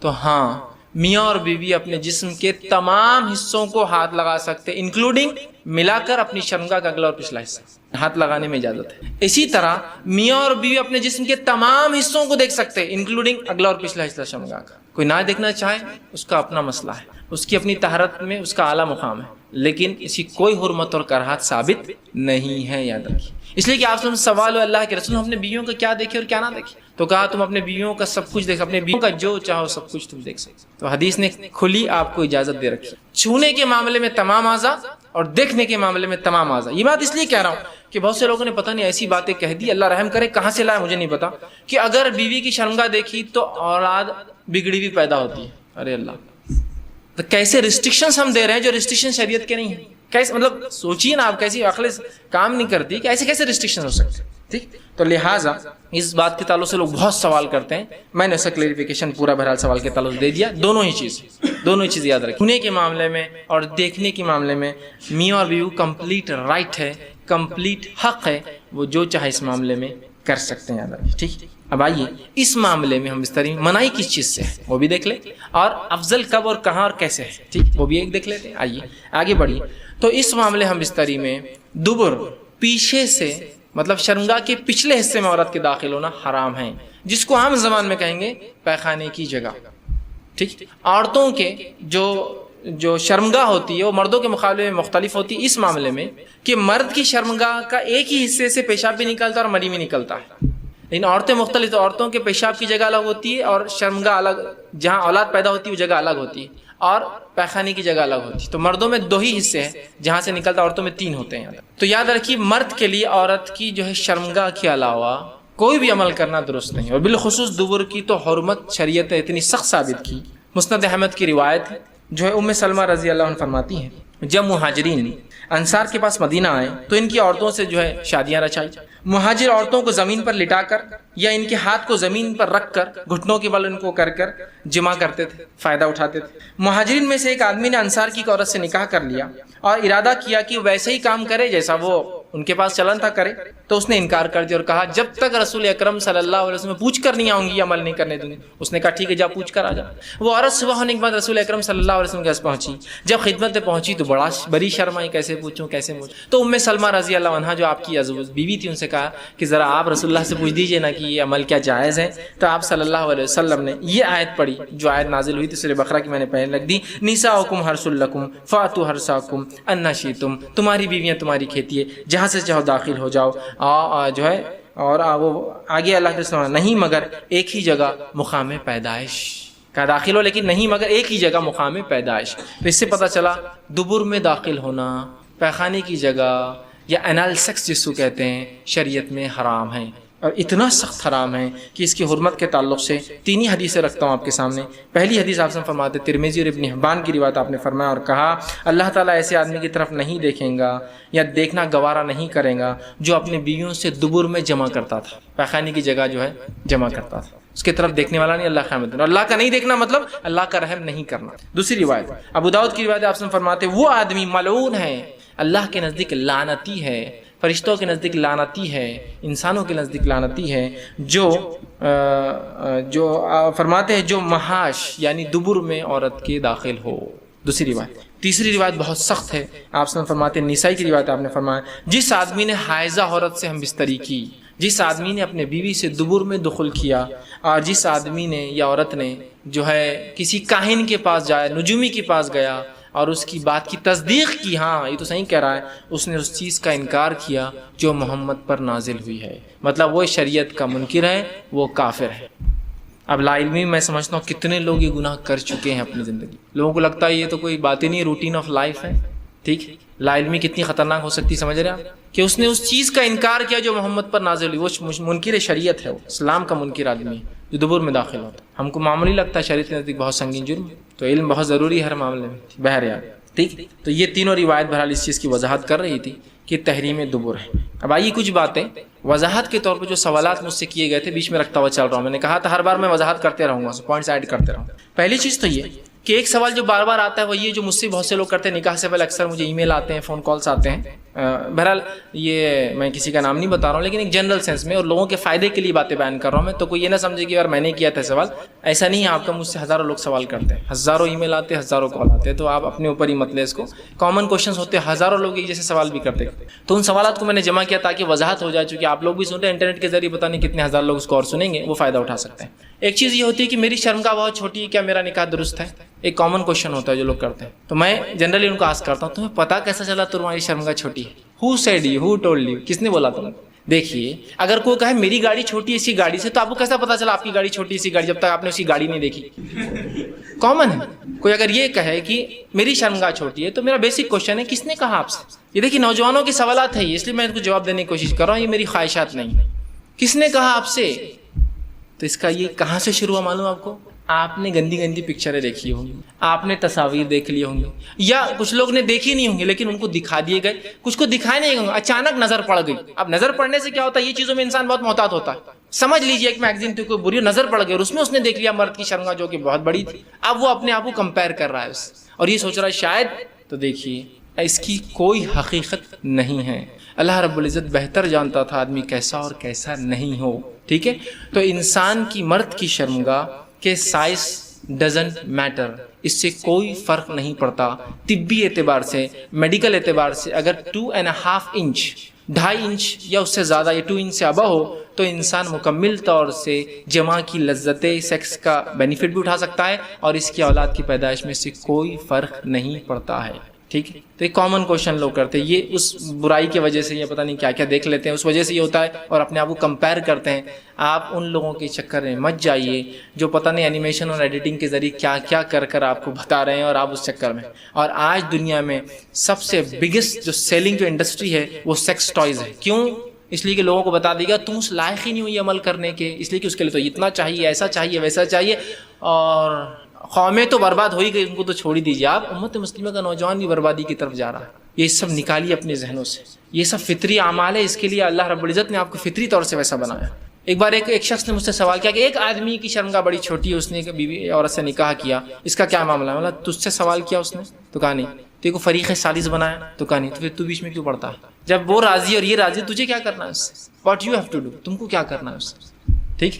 تو وہ خاموش ہو رہے. میں نے کہا ایسے سوال نہیں کرنا چاہیے کسی کی عام زندگی کے تعلق. آپ سے پوچھا اس نے نہیں، مجھ سے کیوں پوچھ رہے پھر آپ اس کے تعلق؟ ٹھیک. تو بہرحال اس میں کوئی فرق نہیں پڑتا. یاد رکھیں، غلط فہمی اپنے ذہنوں سے مکمل طور سے نکال دیجیے. سیکنڈلی، نہیں میری تو شرمگاہ بڑی چھوٹی ہے، اب اس کے لیے جو ہے پینس انہانسمنٹ پروگرامز چلائے جا رہے ہیں. مطلب شرمگاہ کو کیسے بڑھایا جائے، مختلف پروگرام چل رہے. تو مختلف پروگرام جس میں کھینچ کر لمبا کیا جا رہا ہے. دیکھیے کیا ہوتا ہے، مرد کی شرمگاہ ایک ایسی چیز ہے، ایک ایسا اعضا ہے جس کے اندر ہڈی نہیں ہوتی، جس کے اندر بہت کم مسلس ہوتے ہیں. میجر جو ورک ہوتا ہے اس کے اندر وہ بلڈ پریشر سے ہوتا ہے. پورا خون کا دوران اس کے اندر جانے سے، جنسی خیالات کی وجہ سے، اس سے وہ جو ہے بڑا اور چھوٹا ہوتا ہے. یاد رکھیے، ایک چیز جو بلڈ پریشر سے بڑی اور چھوٹی ہوتی ہے اس کو ایکسرسائز سے بڑا کر سکتے ہیں. ایکسرسائز سے بائسپس بڑے ہو سکتے ہیں، ٹرائسپس بڑے ہو سکتے ہیں، شولڈرز بڑے ہو سکتے ہیں، تھائز بڑے ہو سکتے ہیں، لیکن شرمگاہ نہیں ہو سکتی. یہ میں اس لیے بتا رہا ہوں کہ لوگ ہزاروں روپیے یا ادر لینگویج میں کہوں تو ہزاروں ڈالر ڈال رہے ہیں صرف انہانسمنٹ بڑھانے کے لیے. مختلف آپریشنز کیے جا رہے ہیں. اللہ رحم کرے. فطری چیز کو غیر فطری بنایا جا رہا ہے اور غیر فطری چیز کو فطرت بنایا جا رہا ہے. اس کو ہم کو بہت زیادہ سمجھنا ہوگا، بالخصوص وہ نوجوان جو ویسٹ میں رہتے ہیں، یو کے ہے، یورپ ہے، امریکہ ہے، ان کو سمجھنے کی بہت زیادہ ضرورت ہے. ٹھیک. تو اس چکر میں بالکل مت جائیے. سب چیزیں، کوئی انہانسمنٹ کی آپ کو ضرورت نہیں ہے، کوئی امپلانٹس کی آپ کو ضرورت نہیں ہے، کوئی آپ کو جو ہے آگمنٹیشنس کی ضرورت نہیں ہے. یاد رکھیے یہ سمپل ہے، نیچرل اللہ نے آپ کو بنایا ہے اس طرح. آپ دوسری گاڑیوں کو دیکھیں گے تو اپنی گاڑی آپ کو چھوٹی نظر آئیں گی. کوئی ضرورت نہیں آپ کو کسی کو کچھ دیکھنے کی. اللہ نے ہر کسی کو اس لائق بنایا اور وہ کر سکتا ہے، سوائے اس کے کہ جس کو بیماریاں ہوں یا جو اب نارمیلٹیز ہوں، وہ ایک الگ چیز ہے. یاد اس کے بارے میں ہم ڈسکس کر سکتے کبھی، لیکن بہرحال یہاں ضرورت نہیں ہے اس کی. ٹھیک. بہرحال سیکنڈ چیز وہ یہ ہے جو سوال مجھ سے اکثر لوگ کرتے ہیں، صحبت کا وقت. کچھ لوگ سوال کرتے ہیں صحبت کا کتنا وقت ہو سکتا؟ میں نے کہا اپنی گھڑی آپ لگا لو. ہاؤ کین آئی مطلب میں کیسے؟ اس میں جنس، نسل، غذائیات، فزیکل سٹرکچر، سب چیز کا فرق ہوتا ہے نا. نسلی اعتبار سے کچھ لوگ ایسے ہوتے ہیں، کچھ لوگ کھانے پینے کے اعتبار سے ویسے ہوتے ہیں، کچھ لوگ ان کا ماحول، ان کے سماج ان کو ویسا بنا دیتا. سمجھ رہا؟ تو ہاؤ کین آئی، میں کیسے ایکسپلین کر سکتا ہوں یہ چیز؟ اور یہ پوچھنا بھی نہیں چاہیے. لیکن ہوتا کیا پھر اس کے پیچھے ریزن، وہ فلاں پکچر میں ایک آدمی جو شروع ہوا تو آدھا گھنٹے تک شروع تھا. سبحان اللہ. آپ نے وہ دیکھ لی, اب آپ اپنے آپ کو اس سے کمپیئر کر, تو آپ تو وہاں کہیں بھی فٹ نہیں ہو رہے. تو یاد رکھیے یہ سب فالتو چیزیں ہیں, یاد رکھیے یہ سب ایب نارمیلٹیز ہے جو آپ کو بتائے جا رہے ہیں فلموں کے ایڈیٹنگ کے اعتبار سے. آپ کو کیا پتا ہو کتنی بار اس کو کیا ہوا تھا بیچ میں, جو آپ خالی فلم دیکھ رہے ہو. تو یہ سب چیزیں, یہ برائی دیکھی, اس برائی نے کیا کیا امت کو آج نقصان نہیں پہنچا دیا, ایسے سوال لوگ کر رہے ہیں. اور آدمی اپنے آپ سے خود مطمئن نہیں ہے اپنی بیوی کے ساتھ رہ کر, وہ چھوڑی اس کی بیوی کیا بول رہی ہے اس کو, وہ خود ہی مطمئن نہیں, میرے کو ہی لگ رہا ہے ایسا, میرے کو ہی لگ رہا ہے ایسا, میرے کو. اور اس کی سوشل لائف, اس کی اسپیشلی میرج لائف برباد ہوتے جا رہی ہے, ہر دن ڈیگریڈ برباد ہو رہی ہے. اس کا کوئی فکس وقت نہیں ہے. یہ انسان, اس کا سماج, اس کی نسل سے فرق پڑتا ہے, یاد رکھیے, اور اس کے حالات اور اس کی غذائیات ڈیپینڈ. ٹھیک. سیکنڈ, یہ کلیریفیکیشن میں دے رہا ہوں, تو یہ پورنوگرافک پکچرز کو چھوڑیے, ورنہ یہ آپ کو پتہ نہیں کیا کیا ایگزامپل دے کے برباد کر دیں گے. تھرڈ چیز یہ ہوتی ہے, مردوں میں تو بہرحال یہ جذبہ پھر بھی سمجھ میں آتا ہے, غلط ہے لیکن سمجھ میں آتا ہے کہ بھائی مرد چاہتا ہے کہ اپنی قوامیت, اپنی بڑائی وہ کرنے کے لیے وہ کریں. عورتیں بھی اس سے بھے پڑی ہے آج, اس لیے میں خاص طور سے پوائنٹ میں رکھ رہا ہوں. عورتیں بھی بھے پڑی ہے اور ان کو بھی اپنی شرمگاہ کے تعلق سے بہت احساسی کمتری ہے, اور مختلف قسم کے آپریشنز کروائے جاتے ہیں. اگر آپ کو نہ پتہ تو الگ بات ہے, لیکن دس از کامن, اتنا کامن ہے کہ آپ کو اندازہ نہیں ہوگا. بہرحال چونکہ میں فیلڈ میں ہوں, میں جانتا ہوں, میں لوگوں سے بات کرتا ہوں, بہت سے ڈاکٹرس میرے پہچان کے, اور چھوٹے شہر بہت بڑے بڑے کام کرتے بڑے, بڑے شہروں کی بات آپ کو یاد رکھنی چاہیے. بہرحال آپریشنس ہوتے ہیں, تو کبھی بھی چھوٹے سٹیز میں جاتے, کوئی امریکہ جا کے نہیں کرائیں گا, تائیوان ضرور جائیں گا یہ کام کے لیے, اس لیے کہ وہاں کیمرے نہیں لگے ہوئے کہ یہاں یہ سیلیبریٹی آ کے یہ کام کی, لیکن امریکہ جائیں گا تو پھنس سکتا ہے. سمجھ رہے ہیں بات کو؟ تو چھوٹے سٹیز میں جاتے ہیں, اور ایسے ماہر ڈاکٹرس ہر سٹی میں آج موجود ہے. چھوٹے چھوٹے سٹیز کو اپنا وہ مقام بناتے ہیں تاکہ کم لوگوں کو پتہ چلے یہ لوگ آگے فلاں کرتے ہیں. جو ہیرو ہیروئنس کو آپ دیکھ رہے ہیں ٹی ویوں کے اوپر, جو مختلف کام کرے فحاشی, یہ ان کے نیچرل بیوٹی نہیں ہے میرے بھائی, اس کو سمجھیے آپ. تو ان لوگوں کو دیکھ کر عورتیں بھی ہماری مائل ہو رہی ہیں اور مختلف قسم کے آپریشنس کی طرف جا رہی ہیں, جس کے اندر بالخصوص شرمگاہ کے تعلق سے, اگلے حصے کے تعلق سے عورت جو ہے اس میں احساس کمتری میں کہ یہ بھی پکچروں کا اور ٹی وی کا نتیجہ آتا ہے کہ مجھے فلاں, اللہ رحم کرے, اللہ معاف کرے, ویسا چاہیے چونکہ وہ عورت ویسی ہے. اور مختلف چیزوں کو بتایا جا رہا ہے کہ ایسا ہو تو you are perfect, else you are imperfect, تم ایسا ہے تو پرفیکٹ ہے ورنہ تم پرفیکٹ نہیں ہے. ارے یہ تو ان لوگوں کے لیے جو دن اور رات مختلف کھانوں کو چکتے ہیں. شریعت میں صرف ایک مرد ایک عورت کے ساتھ ہے. یہ وہ دنیا نہیں ہے جہاں ہر آدمی چاہ کر آپ کو چکر جائیں گا, جو بتائیں گا کیا چوائس اور کیا اس کے لائکس اور ڈس لائکس. آپ سمجھیے اس چیز کو. ایک مسلم مرد صرف ایک عورت کو شادی کرے گا, ملیں گا, ایک سے 2 3 4 سے ملیں گا, اس کے علاوہ اس کو نالج ہی نہیں کتنی 5th اور 6th اور 7th کیا ہوتا ہے. سمجھ رہے ہیں؟ اور ایک عورت کو صرف ایک ہی مرد معلوم اور اس کے علاوہ اس کو معلوم ہی نہیں, تو اس کو کیسے پتا چلے گا بڑا اور چھوٹا کیا ہوتا ہے اور ایسا اور ویسا کیا ہوتا ہے. سمجھیے اس چیز کو. تو اس کے لیے پروگرامز کیے جاتے ہیں اور مختلف قسم کی سرجریز کی جاتی ہے. اس معاملے میں جو عورتوں کو نصیحت کروں گا یہ ہے, صرف ایک قسم کی سرجری آپ کے لیے جائز ہے, جو کہ نبی اکرم صلی اللہ علیہ وسلم نے آپ کو اجازت دی. آپ میکسیمم اگر چاہتی ہے تو صرف ختنہ کروا سکتے ہیں. اب بہت سے لوگ ہاں یہ کیا ہے ختنہ, ٹھیک. تو بہرحال عورت کی شرمگاہ کے اگلے حصے کا کچھ حصہ ایسا ہوتا ہے جو مرد کے جیسا فور سکن ہوتی ہے. مرد کی شرمگاہ کے آگے ایک جلد ہوتی ہے, جو پیدا ہوتا ہے تو جلد سامنے لٹکی ہوئی ہوتی ہے, جس کو ختنہ کے ذریعے کاٹا جاتا ہے. اسی طرح عورتوں کی شرمگاہ کے اندر 2 حصے ہوتے ہیں, 2 حصوں کے اندر پھر اندر 2 حصے ہوتے ہیں, اور ایک جلد ہوتی ہے جو دل بہت باہر تک آ سکتی ہے, جیسا مردوں کی آتی ہے. رسول اللہ صلی اللہ علیہ وسلم جب سوال ہوا اللہ کے رسول, کیا اس جلد کو ہم کاٹے, اس فور سکن کو؟ تو آپ نے کہا ہاں, مگر زیادہ نہیں, ورنہ تم لذت کھو بیٹھو گے. اس کو کٹ کیا جا سکتا ہے لیکن ودن اے سرٹن لمٹ, اتنا نہیں کہ اس سے لذت کھو دے آپ. لذت سمجھ آپ, اس لیے کہ وہ حصہ لذت میں کام آتا ہے, وہ حصہ سیکشول لائف کو انہانس کرتا ہے, وہ حصہ لذت دیتا ہے مرد کو بھی اور عورت کو بھی. تو کہا کر سکتی ہو لیکن اپ ٹو سرٹن لیول, بہت زیادہ نہیں, اس لیے کہ وہ لذت پھر تمہاری مار کھا سکتی. تو عورت کے لیے ختنہ کرانے کا جو شریعت میں اجازت ہے اتنا صرف کر سکتی ہے. لیکن جب میں ختنہ کی بات کر رہا ہوں تو ہرگز میں FGMs کو سپورٹ نہیں کر رہا ہوں, فیمیل جینیٹل میوٹیلیشن کو میں سپورٹ نہیں کرتا ہوں, کیونکہ وہ ایک الگ عمل ہے. رسول اللہ جو اجازت دے رہے ہیں وہ ایک الگ عمل ہے, یاد رکھیے. ان دونوں کو ختن مت ملائیے. اس لیے کہ ہوتا ہے اسلام پر ایک الزام میں عورتوں کے حقوق مارنے میں ایک الزام یہ ہے کہ اسلام الاؤڈز فیمیل جینیٹل میوٹیلیشن FGMs. اسلام کبھی بھی FGM کی اجازت نہیں دیتا. فیمیل جینیٹل میوٹیلیشن کیا ہوتا ہے آپ کو بتا دیتا ہوں. اس میں ہوتا یہ کہ عورت کی شرمگاہ کے جو 2 حصے ہوتے ہیں دونوں کو کاٹ دیا جاتا ہے, کاٹ کر ان کو چپکایا جاتا ہے پکڑ کر, جیسی نشتر مارتے ہیں, سب بچوں کو کرتے ہیں نا ختنہ, نشتر مارتے ہیں اندر کا حصہ نہیں باہر کا, اور اس کو چپکا دیا جاتا ہے اور اس کو سی دیا جاتا ہے. سینے کے بعد صرف ایک سوراخ نیچے چھوڑا جاتا ہے جس سے پیشاب اور حیض کا خون نکلے. اس کی وجہ کیا بتائی جاتی ہے کہ جب اس کا نکاح ہوگا, نکاح سے پہلے اس کو واپس کھولا جاتا ہے اور کاٹا جاتا ہے تاکہ وہ اپنے شوہر کے لیے پاک کرے. شریعت ہرگز اس کی اجازت نہیں دیتی, اور بہت سارے ممالک اس کو کامن پریکٹس سمجھتے ہیں. شریعت میں اس کی کوئی گنجائش نہیں, یاد رکھیے. جو میکسیمم گنجائش ہے وہ ہے صرف ختنہ کی, جو کہ باہر کے حصے کو کاٹ کے نہیں, اندر سے جو ایک فور سکن آتی ہے اس کو کاٹنے کی اجازت ہے. ٹھیک ہے, تو FGM کی بات میں نہیں کر رہا ہوں, صرف ختنہ کی سرکمسیشن کی بات کر رہا ہوں. ٹھیک. آئیے سیکنڈ جو عورتوں میں ایک احساس کمتری کی وجہ سے آج جو بڑھ رہا ہے، جو یہ پکچروں کا اور یہ ویسٹرن کلچر کا اور اپنی چیزوں کو پروموٹ اور اپنے پروڈکٹس کو سیل کرنے کا اور انسانی زندگی کے ہر شعبے میں گھس کر اس کو برباد کرنے کا جو طریقہ ہے، اس میں ایک یہ ہے کہ آپ تو ایسے لگتی نہیں کہ آپ عورت ہیں. تو اب کیا کریں؟ جسٹ اب آپ جائیے مختلف قسم کے آگمنٹیشن پروگرامز کے لیے، امپلانٹس کے لیے یا انہانسمنٹس کے لیے. یہ کیا ہوتا ہے کہ عورت اپنے سینے کے مختلف آپریشنس کراتی ہے. اس کو مختلف نام دیے جاتے ہیں. سب سے کامن ہے آگمنٹیشن، بریسٹ آگمنٹیشن، کہ اس کو مختلف قسم سے بھائی کس ہیروئن اور کس کے جیسا چاہیے آپ کو، وہ تصویریں دکھا کر اس کو مختلف قسم سے، مختلف طریقوں سے، مختلف سرجریکل مینس ہے جس میں اپنی چربی نکال کر ڈالی جاتی ہے، جس کے اندر سلیکون جو ہے ڈالا جاتا ہے، یا مختلف اور بھی چیزیں آج کل بہرحال آ رہی ہے، ڈیولپمنٹ کنٹینیوس چالو ہے، وہ ڈال کر اس کے سینے کو بڑھایا جاتا ہے. میں گزارش کروں گا یہ ہرگز شریعتاً جائز نہیں ہے اور یہ حرام ہے. یہ حرام ہے اس لیے کہ یہ فطرت میں تبدیلی یاد رکھے. ٹھیک، تو یہ بہرحال اس میں کچھ سوالات تھے، وضاحت میں نے ضروری سمجھی. ٹھیک، اب یہ جمع کی بات تھی، دوبارہ میں جمع منع ہے. اب اس کے بعد انسان جو ہے دوبارہ اگر جمع کرنا چاہے تو کیا کرے؟ ایک بار اس نے جمع کر لیا اپنی بیوی سے، اب ایک اور بار ایک ہی رات میں کرنا چاہتا ہے. بہت سے لوگ سوال کرتے ہیں، تو صحیح مسلم کی روایت ہے، آپ وسلم فرماتے ہیں جب تم میں سے کوئی گھر والی سے ہم بستری کرے پھر دوبارہ جمع کرنا چاہے تو اسے چاہیے کہ وضو کر لے، اس لیے کہ یہ تمہیں واپس ریفریش کرنے میں فائدہ دے گا. مینٹلی آپ پھر ریفریش ہو جاتے ہیں. تو ظاہر سی بات ہے عورت کے لیے بھی ہے تو مرد کے لیے ہے، تو عورت کے لیے وضو یاد رکھیے. عورتیں پوچھتی ہمارے لیے کیا؟ آپ کے لیے وضو. تو مرد اگر بیوی سے ہم بستری کرے اور دوبارہ کرنا چاہے تو جسٹ دونوں وضو کے لیے جائے، اس سے نشاط اور انرجی بڑھ جاتی ہے انسان کے اندر.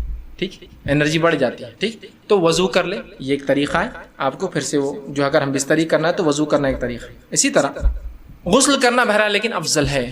اگر آپ غسل کر سکتے تو افضل ہے، لیکن ہر بار کسی کی حالت ساتھ نہ دے. پانی، ماحول، معاشرہ، سردی، گرمی، صحت، بہرحال کچھ بھی ہو سکتی ہے، لیکن وضو تو بہرحال میں سمجھتا ہوں مطلب بہت آسان. ٹھیک، آپ جو ہے اس کو کر سکتے ہیں. اسی طرح جو ہے جمع کب کرنا افضل ہے، تو آپ نے فرمایا، ترمذی کی روایت ہے، جو شخص جمعے کی رات، جمعرات جو گزر جاتا ہے، جمعے کی رات اپنی بیوی کے ساتھ سوئے، صبح اٹھ کر خود بھی غسل کرے اور اپنے بیوی کو بھی کرائے، مطلب رات میں ہم بستری گئے جس کی وجہ سے بیوی پہ بھی غسل واجب ہو جائے. اس کے بعد جلدی سے مسجد جائے، خطبے سے پہلے مسجد میں پہنچے، خطیب کے نزدیک بیٹھے، غور سے اس کی باتوں کو سنے اور پھر گھر لوٹ آئے تو اس کو ہر قدم کے بدلے، یہ صحیح روایت ہے، 1 سال کے روزے اور 1 سال کے قیام کا ثواب ملے گا. ترمذی کی صحیح روایت ہے. تو کب افضل ہے کرنا ہم بستری؟ دیکھیے شریعت بتا بھی رہی ہے آپ کو، جمعے کی رات ہے نا. لیکن ایک سوال آتا ہے، جمعے کی رات کے علاوہ کیا؟ دیکھیے اس معاملے میں کوئی ممانعت نہیں، لیکن اب ایک انسان ہے وہ روز نہیں چاہتا ہے، مہینے میں بھی نہیں چاہتا، تو کم از کم جمعے کو تو، اس لیے کہ اس سے ہوں گا یہ کہ آپ اس ثواب کے مستحق ہوں گے. لیکن صحت، معاشرہ، طبیعت، یہ ہو سکتا ہے، بڑھاپا، بیماریاں الگ بات ہے، لیکن جو کر سکتا ہے تو ضرور کرے. اس لیے کہ اس سے بینیفٹ کتنے دیکھیں نا، ثواب دیکھیے نا، سال کے روزے اور سال کا قیام.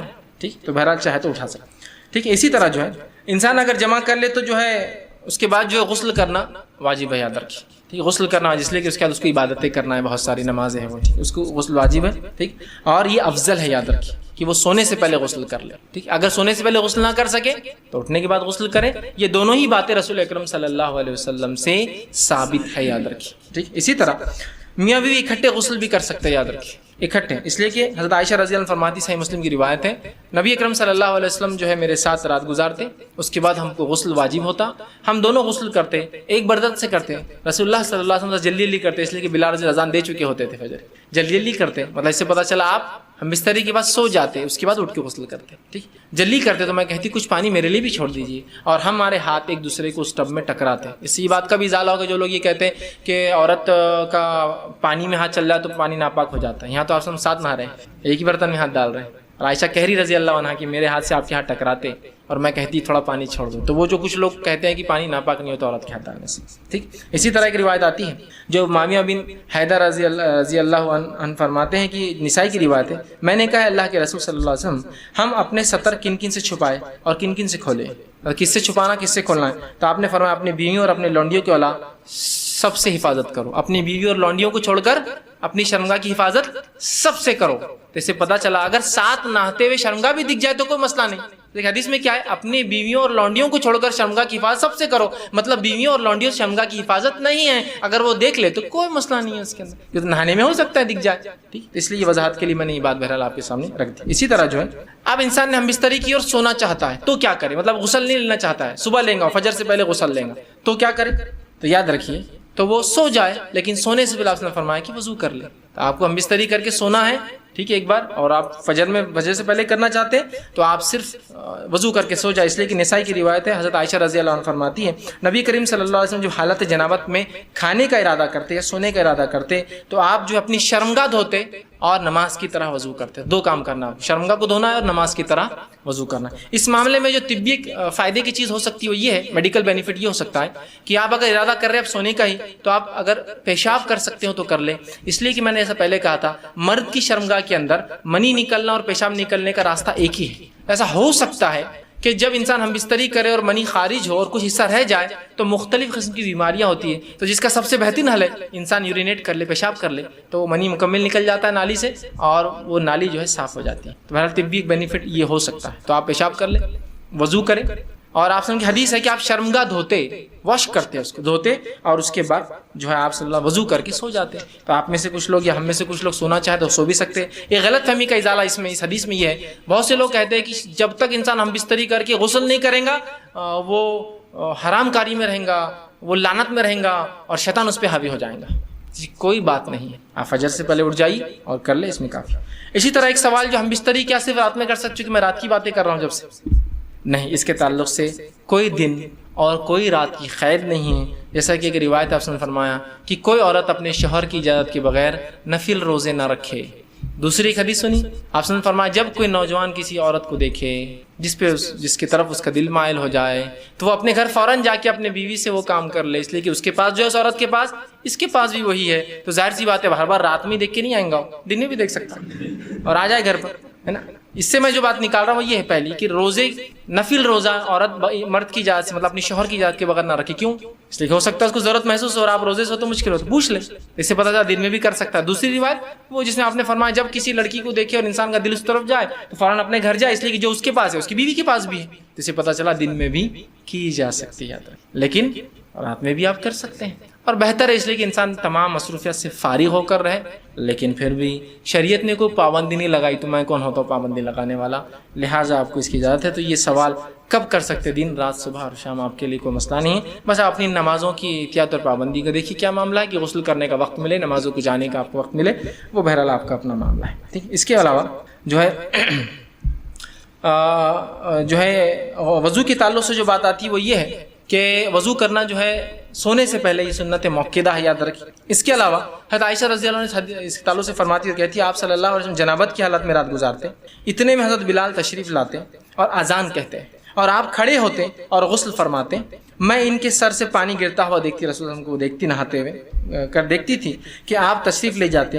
کچھ دیر بعد مجھے آپ کی آواز فجر نماز کی سنے آتی دیتی، پھر آپ روزہ رکھتے.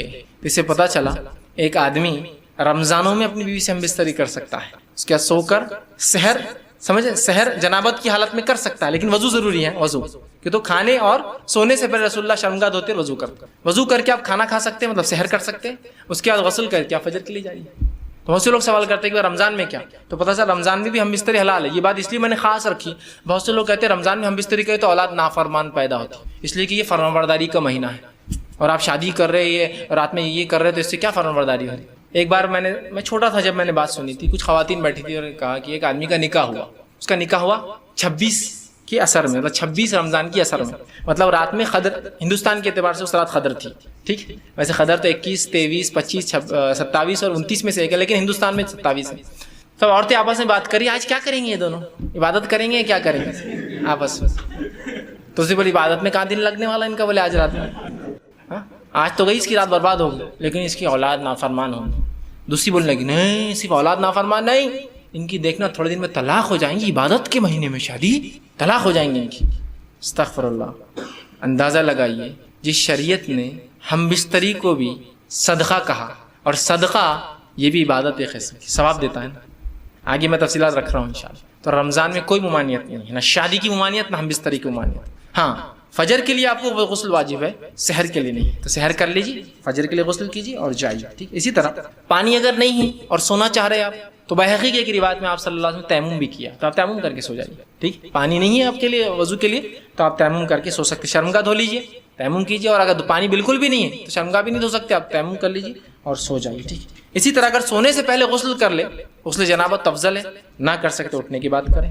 اب انسان ہم بستری کب نہیں کریں گا، کہاں نہیں داخل ہوں گا بتا دیا. اب کب ہم بستری نہیں کریں گے, یہ حلال عمل کب نہیں کریں گے, مطلب حلال عمل حلال جگہ پر کب نہیں کریں گا. وہ حلال عمل حرام جگہ پہ تھا جو دبر میں تھا. اب حائضہ عورت سے جماع کرنا حرام ہے. ٹھیک, حائضہ عورت سے, یہ مسئلہ بہت سے لوگوں کو پتہ نہیں ہوتا ہے, اور لوگ حائضہ عورتوں سے جماع کر لیتے ہیں ہم بستری. یہ بہت سنگین جرم ہے. یاد رکھیے نبی اکرم صلی اللہ علیہ وسلم کی اس تعلق سے بہرحال قرآن نے خود کہا اور فرمایا, جو ہے سورہ بقرہ سورہ نمبر 2 اس کی آیت نمبر 222 میں اللہ نے فرمایا اور کہا وَيَسْأَلُونَكَ عَنِ الْمَحِيضِ, یہ تم سے سوال کرتے ہیں حیض کے تعلق سے. قُلْ هُوَ أَذًى فَاعْتَزِلُوا النِّسَاءَ فِي الْمَحِيضِ وَلَا تَقْرَبُوهُنَّ حَتَّى يَطْهُرْنَ. اللہ رب العزت فرماتا اور کہتا ہے یہ لوگ آپ سے حیض کے بارے میں سوال کرتے ہیں, کہہ دیجئے کہ گندگی ہے, حیض کے دنوں میں تم عورتوں سے الگ ہو جاؤ, ان کے قریب نہ آؤ یہاں تک کہ وہ پاک ہو جائے.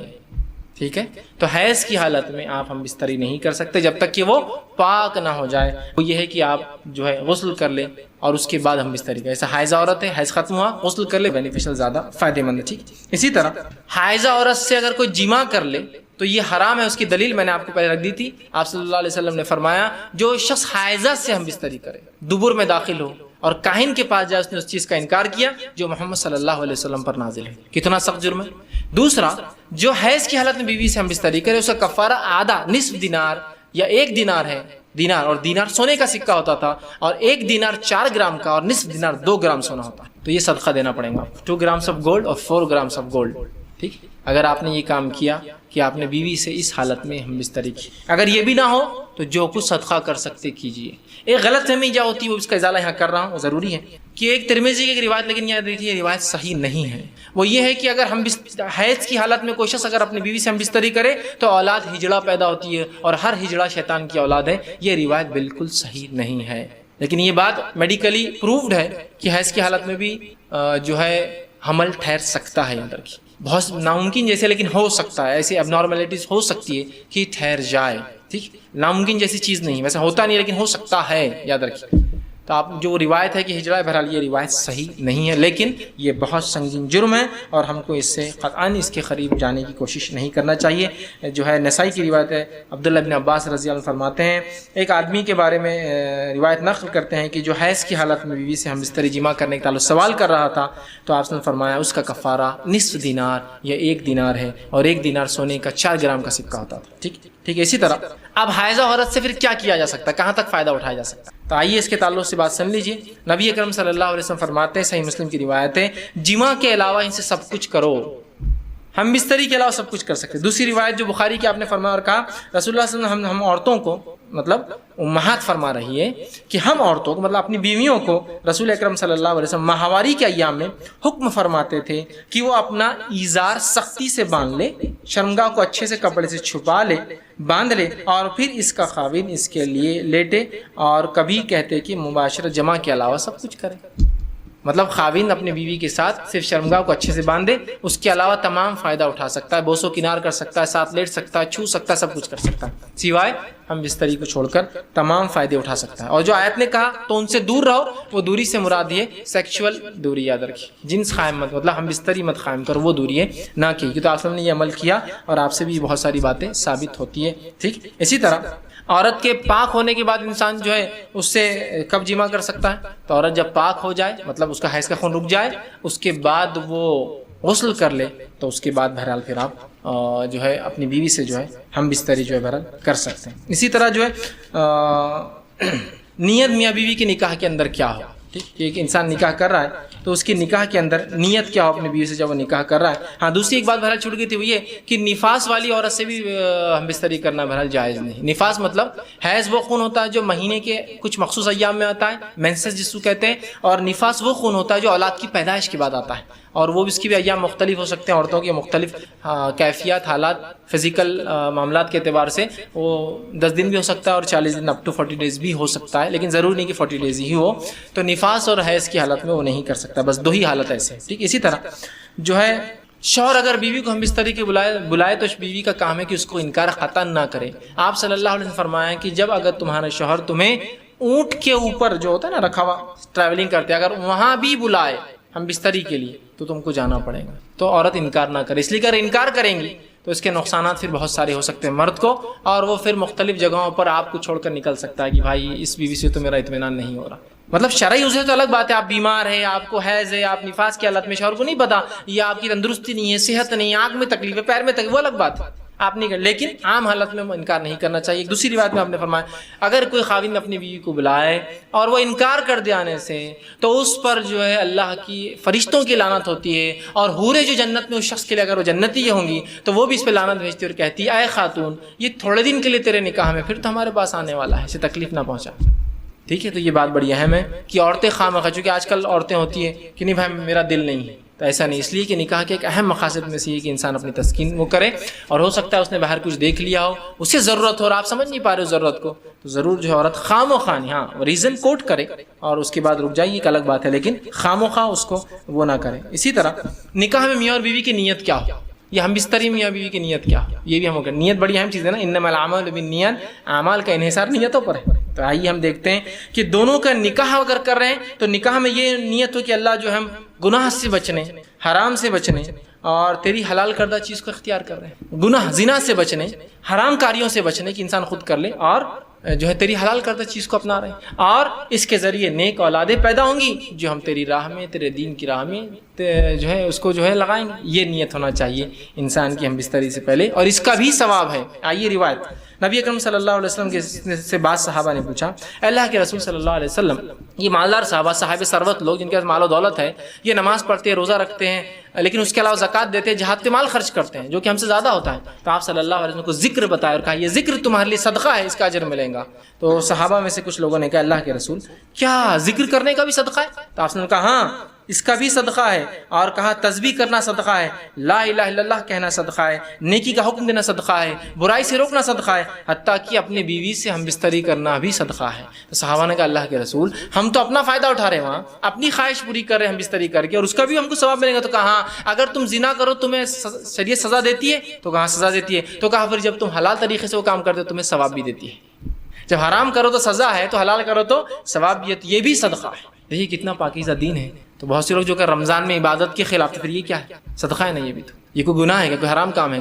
تو لوگ پتہ نہیں کیسی کیسی باتیں ذہن میں بہرحال رکھتے ہیں۔ اسی طرح گھر میں غسل خانہ ہونا یہ بھی واجب ہے، یاد رکھیے گھر میں غسل خانہ ہونا واجب ہے، تو اس کے لیے بہرحال انسان دھیان دے۔ دیکھیے آئیے آپ سن کیا فرماتے ہیں، ترمذی کی روایت آپ نے فرمایا، حضرت جابر رضی اللہ عنہ حدیث کے راوی آپ فرماتے ہیں اور کہتے ہیں جو انسان اللہ اور اس کے رسول پر ایمان رکھتا ہے وہ اپنی بیوی کو حمام میں داخل نہ کرے، حمام سے مراد کامن حمام جو پبلک حمام ہوتے ہیں، حمام میں داخل نہ کرے۔ دیکھیے کتنی بڑی بات ہے۔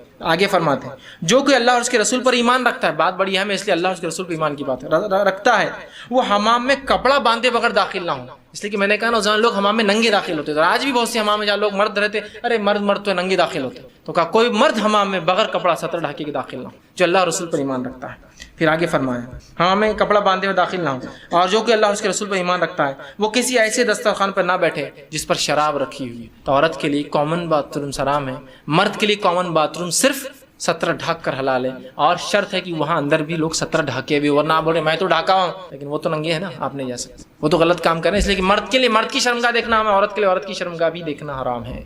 ٹھیک، بہرحال دوسری بات، ام دردہ رضی اللہ عنہا ایک مرتبہ راستے سے جا رہی تھی، رسول اکرم صلی اللہ علیہ وسلم ملے، آپ نے ان سے پوچھا، آپ صلی اللہ علیہ وسلم نے پوچھا ام دردہ کہاں سے آ رہی ہو، کہاں گئی تھی؟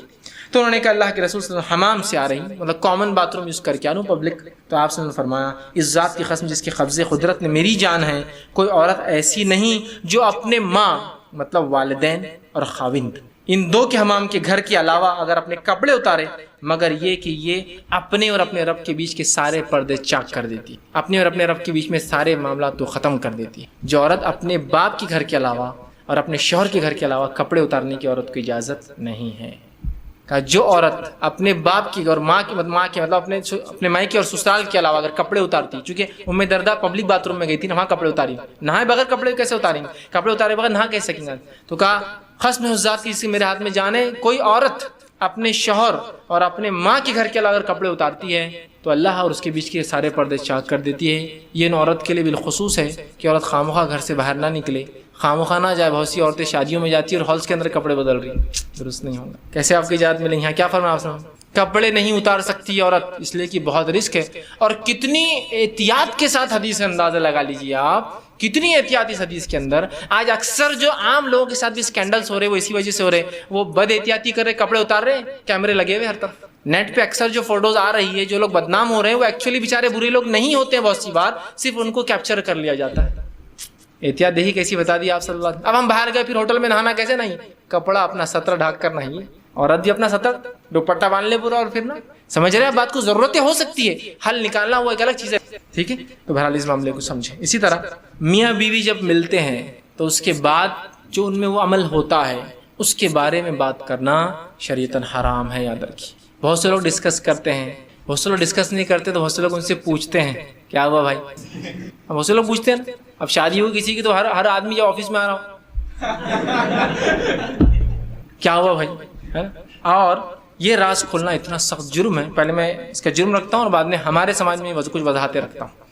اتنا بڑا جرم ہے کہ آپ سے فرماتے ہیں، صحیح مسلم کی روایت ہے، آپ نے فرمایا قیامت کے دن اللہ تعالیٰ کے یہاں سب سے برا شخص وہ ہوگا جو اپنی بیوی کے پاس آتا ہے اور اس کے پاس وہ آتی ہے اور پھر یہ باتیں دونوں جو کرتے ہیں جا کر اپنے اپنے دوستوں میں بولتے ہیں، یہ اپنے دوستوں میں اور وہ اپنی سہیلیوں میں۔ اللہ کے نزدیک روز قیامت سب سے برا آدمی، سب سے بری عورت وہ ہوں گے جو دونوں ساتھ آتے ہیں، ساتھ سوتے ہیں، وہ کام کرتے ہیں جو ان کے لیے حلال ہے، الگ ہونے کے بعد یہ اپنے دوستوں میں اور وہ اپنی سہیلیوں میں بیان کرتی ہے۔ سب سے برا آدمی، سب سے بری عورت وہ ہے۔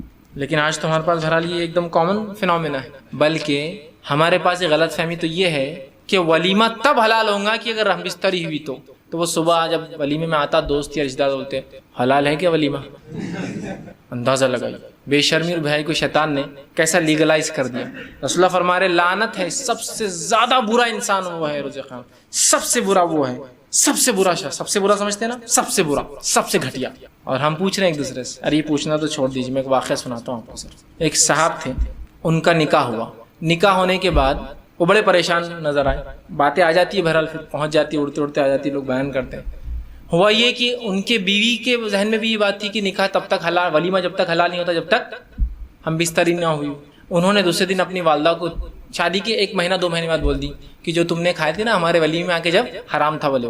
ماں کو غصہ آ گیا، مطلب ساس لڑکی غصہ آ گیا، ہاں داماد نے حرام کھلایا، ٹھیک ہے بولے۔ پوری پنچ بیٹھ گئی، پنچ بیٹھ کر اس عورت نے جو لڑکی کی ماں آ کر کہا کہ وہ ولیمہ حرام تھا، اس نے حرام کھلایا ہم کو، کمینے نے بولے۔ اب وہ مرد وہ لڑکا کیا بولے گا، بیٹھا ہوا نیچے منڈی کر کے، کتنی بے شرمی۔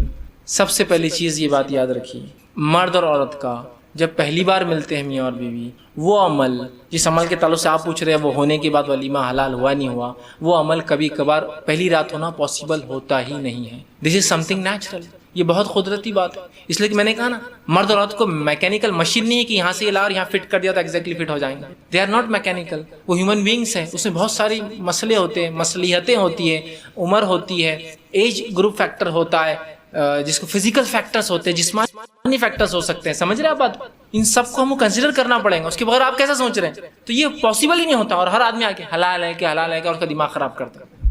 وہ کوشش کی الگ بات ہے لیکن نہ ہو پایا، اور ہوتا ہے ایسا۔ دس از سم تھنگ، میں اس لیے کہہ رہا ہوں کہ بہت سے نوجوان صرف درندے اس لیے بن جاتے ہیں پہلی رات کی، ان کو یہ پتا چلتا ہے کہ یہ ضرور یہ کل حلال کرنا ہے میرے کو ولیمہ، بس ولیمہ حلال کرنا ہے تو اب کچھ بھی کرو، اپنے فریق کے ساتھ پہلی رات کی مکمل زندگی بھر کے رشتے خراب کر لو۔ کیا سوچیں گی وہ لڑکی اپنی زندگی بھر کی یہ کمینہ تھا، اس نے ایسا سلوک کیا پہلی رات میں؟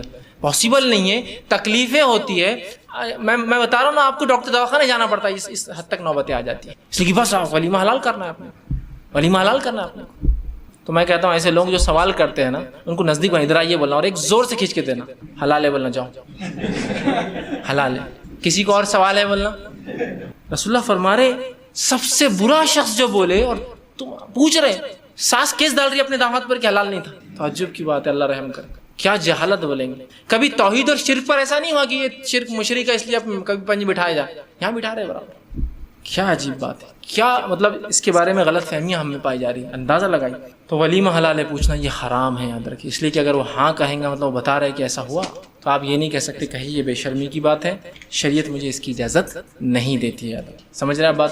اور یہ کبھی طریقہ نہیں ہے، یہ صرف حرام کاریوں کو حلال طریقے سے یا آپ کی کیے گئے عمل کو حرام طریقے سے، آپ کی نیوز خبروں کو کھینچنے کا طریقہ ہے۔ اللہ رب العزت سے ہماری حفاظت کرے، ٹھیک۔ اسی طرح ولیمہ کرنا واجب ہے، جب میاں اور بیوی مل جائے اس کے بعد بہرحال ولیمہ کر سکتے ہیں، جیسی انسان کی استطاعت ہو، جیسا معاملہ ولیمہ کرے، ٹھیک۔ یہ چونکہ نکاح کا بھی لیا میں نے، اور دونوں چل رہے تھے ساتھ میں، ہمارا عام بھی چل رہا تھا نکاح والا، تو اب نکاح چونکہ ہوا تو اس کے لیے ولیمہ واجب ہے، دوسرے دن، تیسرے دن، چوتھے دن بہرحال ولیمہ وہ کر سکتا ہے، اور جیسی استطاعت جیسا کھانا ہو سکتا ہے بہرحال وہ کر سکتا ہے، ٹھیک۔ ٹھیک ہے. اسی طرح یہ غلط فہمی ہوتی ہے لوگوں کو کہ میں کتنے دن اپنی بیوی سے دور رہوں تو میری شادی ختم ہو جاتی ہے.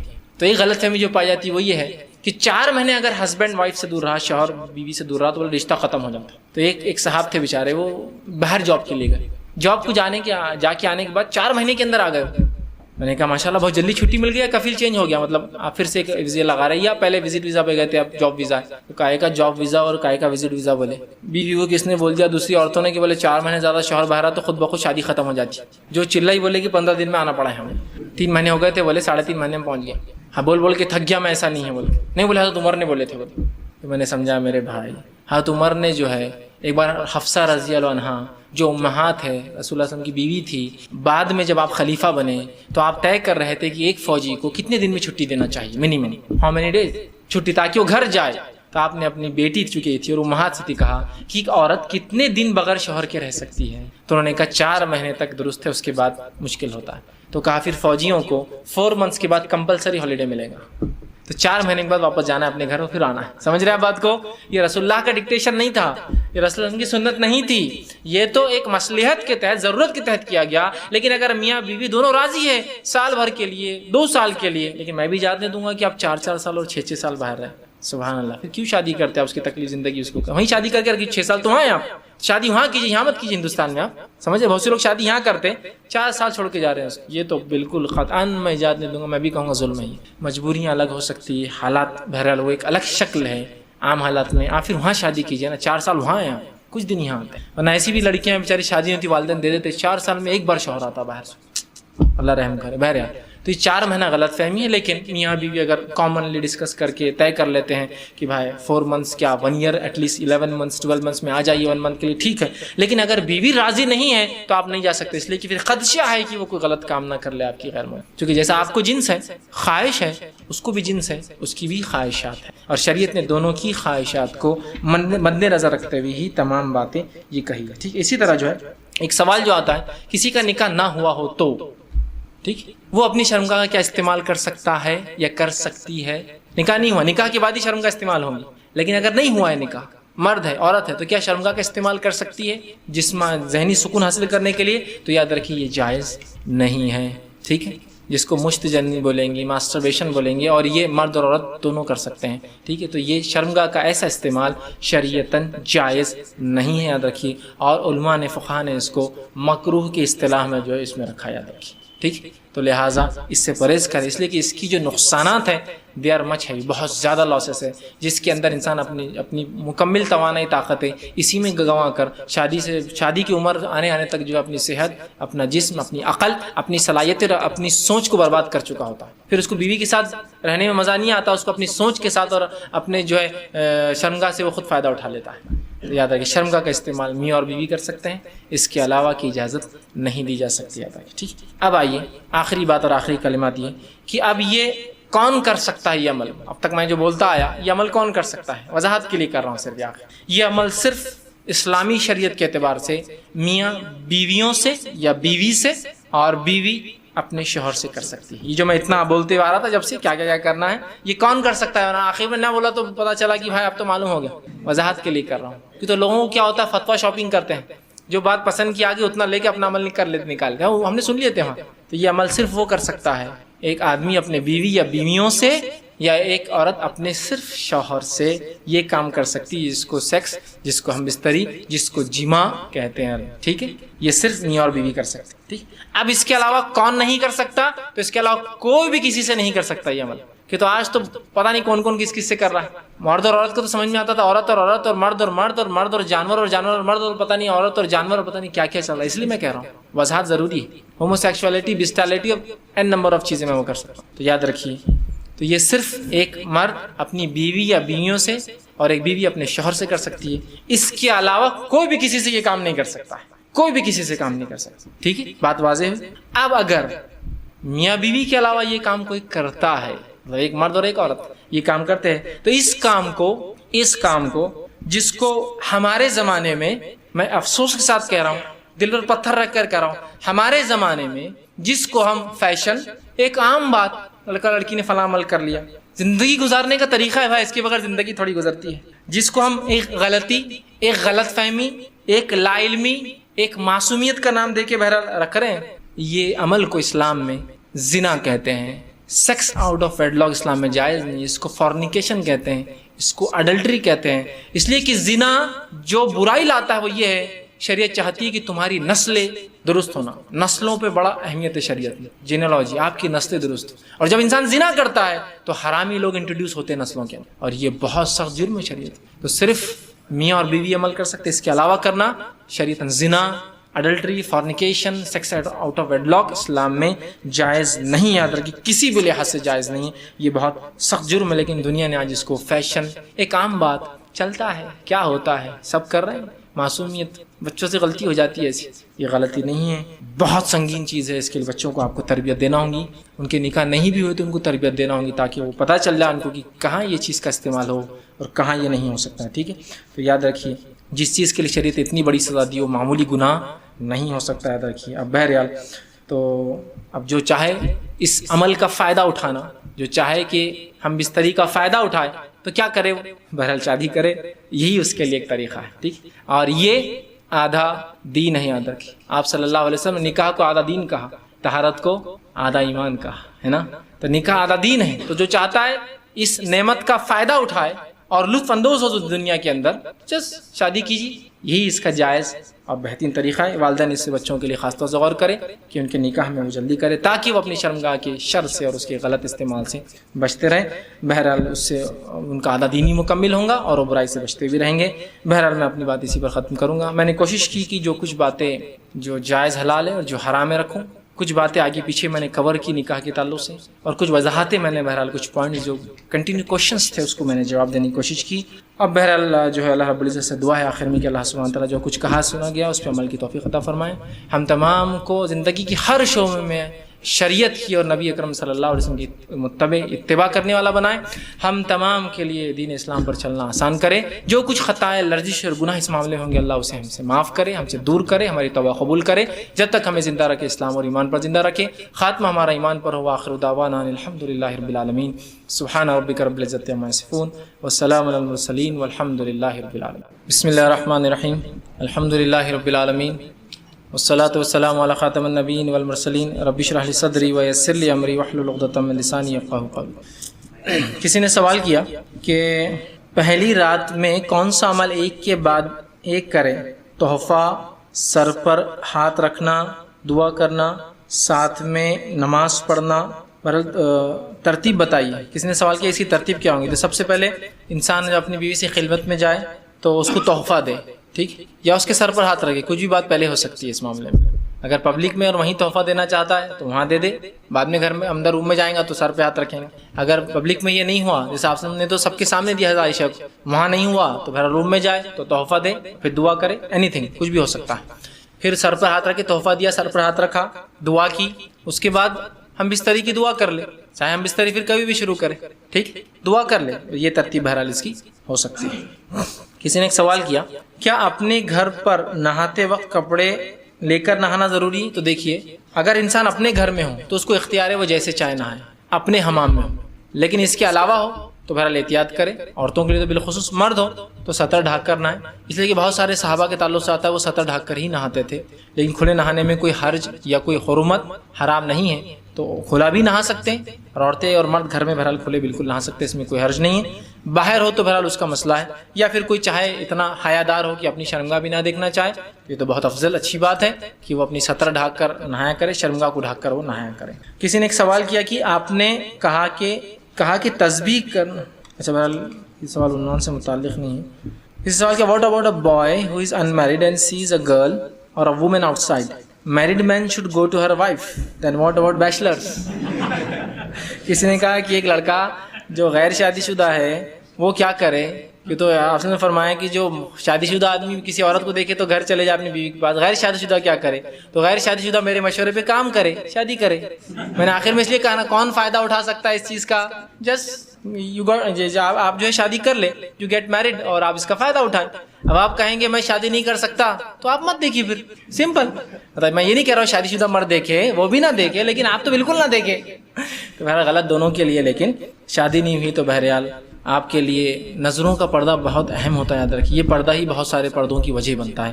تو مرد کسی کو دیکھے نہ، ورنہ پھر اگر کچھ مشکلات پیدا ہوگی، اور اکثر ہوتا ہی انسان دیکھ لیتا ہے اور پھر خواہشات اس کی عمر پڑتی ہے اور پھر باقی مسائل ہوتے ہیں. تو بہرحال وہ شادی کر لے، یہی اس کے لیے حل ہے. بہرحال شادی والدین راضی نہیں ہو رہے، ابھی ہم کماتے نہیں، تو سنت نکاح میرا پورا لیکچر دیکھیے، تمام تفصیلات میں اس میں ڈسکس کر چکا ہوں، والدین کے لیے بھی اور بچوں کے لیے بھی، دونوں کیا کریں. کسی نے ایک سوال کیا، آپ نے کہا کہ شرمگاہ کو یہ چوم سکتے ہیں، تو اگر دودھ منہ میں آ جائے تو اس کا کیا معاملہ؟ تو میں سمجھتا ہوں یہ ایک سوال ان کا ہے، وہ شادی شدہ مرد ہے اور بیوی جو ہے بچے کو دودھ پلاتی ہوئی ہے، اس کو دودھ آ گیا اولاد کی وجود میں آنے سے یا اولاد کی پیدائش کے بعد، اس معاملے میں کیا کریں؟ تو دو وضاحتیں کر دیتا ہوں ایک ساتھ، اس میں سوال چونکہ آ چکا ہے. پہلی چیز یہ، آپ صلی اللہ علیہ وسلم حدیث سے فرمایا، میں یہ چاہتا تھا کہ اپنی امت کو روک دوں کہ جب بچہ دودھ پیتا ہے تو اس حالت میں اپنی بیوی سے ہم بستری کرے. اس کا معنی ہرگز یہ نہیں ہے کہ جب بچہ دودھ پیتا ہے مطلب ایگزیکٹلی ماں جب دودھ پلا رہی جب ہم بستری نہیں کریں. اس کا معنی یہ 2 ایئرس آف ڈیوریشن پیدائش کے بعد جو ہوتا ہے، میرا دل چاہتا تھا کہ روک دوں، لیکن پھر میں نے دیکھا فارس کے لوگ اور رومی لوگ عورتیں اپنے بچوں کو دودھ پلاتی ہیں اور ان کے شوہر ان کے ساتھ رہتے بھی ہیں اور ان کو اس سے کوئی فزیکل نقصان نہیں ہوتا، تو میں اس لیے تم لوگوں کو اجازت دیتا ہوں. تو اس سے پتہ چلا کہ جب رضاعت چالو ہو مطلب 2 سال کا وہ پیریڈ، ایگزیکٹلی لوگ سوال کرتے کیا بچہ دودھ پی رہا اور انسان ہم بستری کرے؟ تو میں کہتا ہوں تم پاگل تو نہیں ہو؟ بچہ دودھ پی رہا ہے، اس کو ماں دودھ پلائے یا تمہارے ساتھ وہ کام کرے؟ مطلب لاجیکلی مطلب کیسا ہو سکتا ہے یہ؟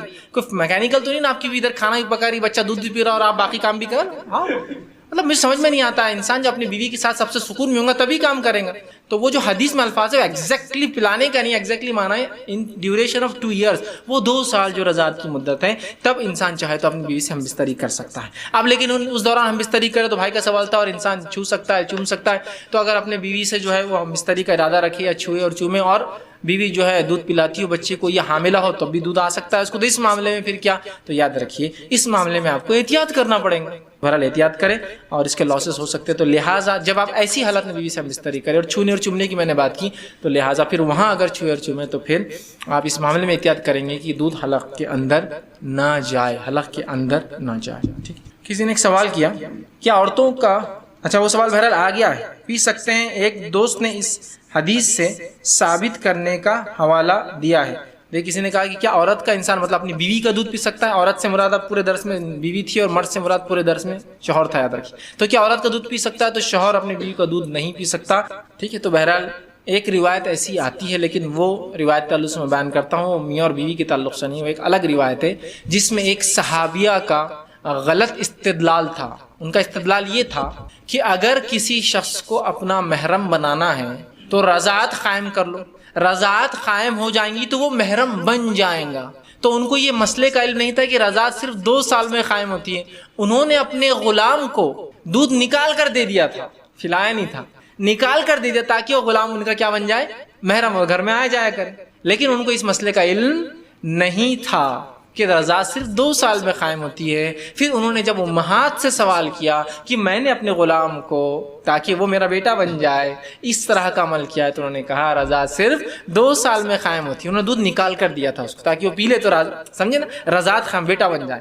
تو رضاعت صرف 2 سال میں قائم ہوتی ہے. ہو سکتا ہے وہ روایت کو لا لیا ہوں انہوں نے، کہا کہ جب غلام پی سکتا ہے تو شوہر کا حق تو زیادہ ہے. دیکھیے باتوں کو سمجھنا پڑتا ہے، لوگ بالکل آؤٹ آف کانٹیکسٹ لے لیتے ہیں. جیسا اگر میں کہوں عورتیں مسجد میں نماز کو جا سکتی تو آپ بولتے کتنا مزہ آئیں گے، نماز عورت کھڑی ہوئی اپن بازو کھڑے نماز پڑھ. ارے میرے بھائی، عورتیں مسجد میں نماز کو آ سکتی تو ان کی مسجد الگ رہتی وہاں. ہم سمجھتے ہی نہیں، مطلب ہم کیا کرتے بس چیز کو ایسا کیا سمجھ رہے آپ، سمجھیے تو وہ اس میں نہیں ہے. اور ایسی کوئی روایت صحیح ثابت نہیں، اگر انہوں نے کہی تو ان کی مسٹیک اور چوک تھی. کسی نے ایک سوال کیا، کوئی شخص اگر پہلے فحش فلمیں دیکھا ہو اور اس کے طریقے اب یعنی حدیث جاننے کے بعد کرتا ہو تو کیا یہ جائز ہے؟ ٹھیک ہے، اچھا سوال ہے. کسی نے ایسی کوئی غلط کام کر لیا زندگی میں، ایسی پکچریں دیکھ لی، ایسا کام کیا، اب وہ کام وہ عمل وہ اپنی بیوی کے ساتھ حلال طریقے سے کر رہا ہے، تو کیا یہ درست ہوگا؟ تو لہٰذا اگر کوئی شخص اس کو اب پتہ چلے کہ یہ تمام چیزیں جو شریعت نے بھی حلال قرار دی ہے، بیٹھ کر لیٹ کر اٹھ کر اور مختلف طریقے سے حلال جگہ کرنا صرف، تو کیا میں اس چیز کو آزماؤں؟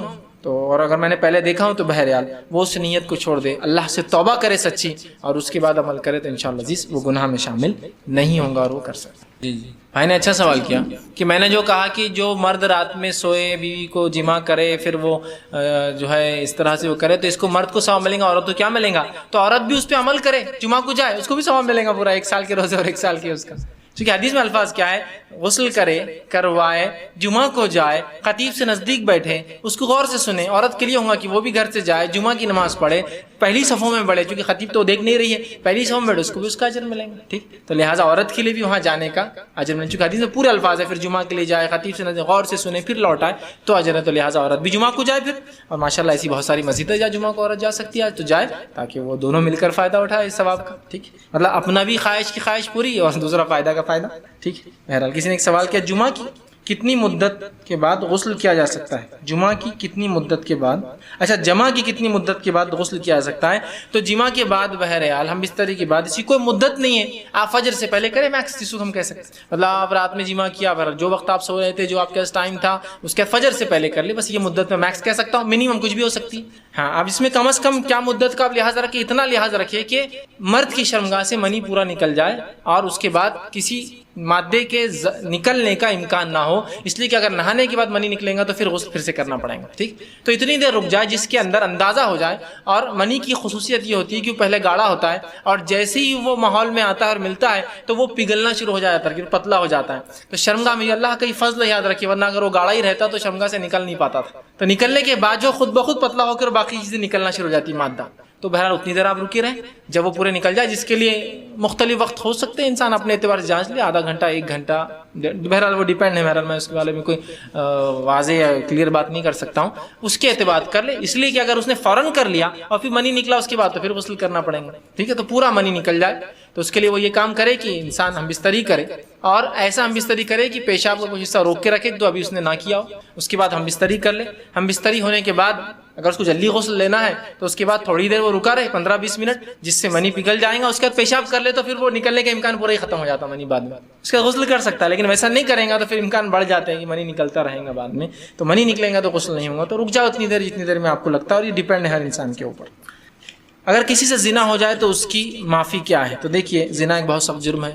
اس کے تعلق سے آپ صلی اللہ علیہ وسلم ایک حدیث میں فرمایا کہ وہ لوگ جن کی دعائیں قبول نہیں تو اس میں سے ایک ہے جو حرام کھائے, اور دوسرا ہے جو زانی. زانی کی دعا اللہ قبول نہیں کرتا ہے. تو بہرحال اب زنا ہو گیا تو کیا کریں, اس کی توبہ کا کیا ہے؟ تو یہ اللہ سے آپ سچی توبہ کریں, اتنی توبہ کرے, اتنی توبہ کرے, اتنی توبہ کرے کہ آپ کو لگے کہ یہ توبہ تھی اور واقعی میں سچی ہے, یہ عمل کی طرف دوسری بار نہ جائے رہا. اس کے بعد اللہ عالم, اللہ کے ہاتھ میں یہ ہے, اللہ جس کو چاہتا ہے معاف کر سکتا ہے, جس کو چاہتا ہے بخش سکتا ہے. اللہ رب العزت نے قرآن فرمایا ان اللہ لا یغفر ان یشرک بہ ویغفر ما دون ذلک لمن یشاء. اللہ تعالیٰ شرک کو کبھی معاف نہیں کرتا, اس کے علاوہ گناہ چاہے تو معاف کرتا ہے. تو چونکہ شرک تو نہیں ہے, اس کے علاوہ گناہ ہے, تو اتنی معافی مانگیے, اتنی معافی مانگیے, اتنی معافی مانگیے کہ لگے کہ بھائی اب یہ ہو گیا. اور یہ بات میں نے بہرحال پہلے بھی کہی اپنے درس میں, آج کل زنا اتنا عام ہو چکا ہے. میں کسی بھی الزام نہیں ڈال رہا ہوں, نہ ہی آپ کی توبہ کو میں یہ کہہ رہا ہوں کہ آپ کی توبہ قبول نہیں ہے. میں یہ کہنا چاہ رہا ہوں اس چیز کو ہم والدین اپنے بچوں کو کیوں نہیں سکھا رہے پہلے. یہ بات مشاہدوں میں بار بار آئی ہے کہ کسی خاتون اور کسی سے افیئر تھا, رشتہ کہیں اور ہو گیا, اور انہوں نے زنا کرنا بالکل عام سمجھتے تھے کہ اب ان کا حق ہے زنا کرنا, اور پھر شادی کسی اور سے کرتے. سبحان اللہ, کسی کا حق مار کے پھر کسی کو دیتے ہو تم لے جا کر. تم کو ایسا لگے گا جو چیز تمہارے لیے کسی اور کو استعمال کر لے اور لا کر اس کو دی جائے. لیکن یہ باتیں معاشرے میں دن بدن میں کہہ رہا ہوں عام ہوتی جا رہی ہیں, اور والدین کو بڑی شرم اور حیا آتی ہے. پکچر دکھاتے وقت تو کبھی نہیں آتی ہے, گندے فحش کپڑے پہناتے وقت تو کبھی نہیں آتی, گندی اچھی باتیں ایک دوسرے کو اپنے بستر کی اپنی بیوی بچیوں سے ان سے ڈسکس کرتے نہیں آتی. ہاں, طہارت کے مسائل, یہ سب باتیں بڑی شرم حیا کی آتی ہے. ٹھیک ہے, تو جہاں ہونا شرم وہاں بے حیائی اختیار کر چکے ہیں, اور جہاں بولنا چاہیے تھا یہ شرم نہیں ہے وہاں خواہ کی پتہ نہیں شرم کیوں اختیار کرتے. واللہ عالم. بہرحال سمجھنا چاہیے, بچیوں کو سکھائیے, ان کو علم نہیں ہے, بچوں کو سکھائیے, ان کو علم نہیں ہے, کام میں ہو جا رہے ہیں, ان کو لگ رہا ہے یہ زندگی کا طریقہ ہے, بھائی یہ ہمارا حق تھا, ہم کو نہیں دیا گیا لہٰذا ہم کریں گے. سکھائیے, بہت اہم چیز ہے. والدین اپنا حق ادا کرے, بچوں کو اس چیز کا سکھائے. جب بالغ ہو جائے تو ایڈلٹ ایجوکیشن ہمارے گھروں میں دیا جانا چاہیے. یاد رکھیے, علم بلوغت جس کو کہیں گے, بالغ ہونے کے بعد کے علوم جو اس کی جس میں تبدیلیاں آ رہی ہیں اس تبدیلیوں کو والدین ڈسکرائب کرے, ایکسپلین کرے, یا کم از کم علماء کے ایسے بیانات ہو تو وہ تو سنا لے جائے. بہرحال ہم سے وہ کچھ بھی نہیں ہوتا. یاد رکھیے, پتہ نہیں کیوں ہم اس طرح سے بحیث دین کے معاملے ہو چکے ہیں. دنیا کے معاملے میں کو کہہ دے وہ کتاب لینے سے بچوں کو یہ فائدہ ہوگا تو کہیں سے بھی حاصل کریں گے آپ اس کو. دین کے لیے نہیں, بھائی پھکٹ چھاپ کچھ مل جائے, کوئی بیان کر دے رہا ہوگا, کوئی ہو جائے ٹھیک, نہیں چلتا ہے. بہرحال اس کو سمجھے تو آپ اللہ سے اتنی توبہ کریں کہ لگے کہ اللہ نے معاف کر دیا، واللہ عالم. پھر اس کے بعد اللہ کا اور آپ کا معاملہ ہے، کتنی سچی آپ کی توبہ تھی اور رب نے آپ کو کس حد تک معاف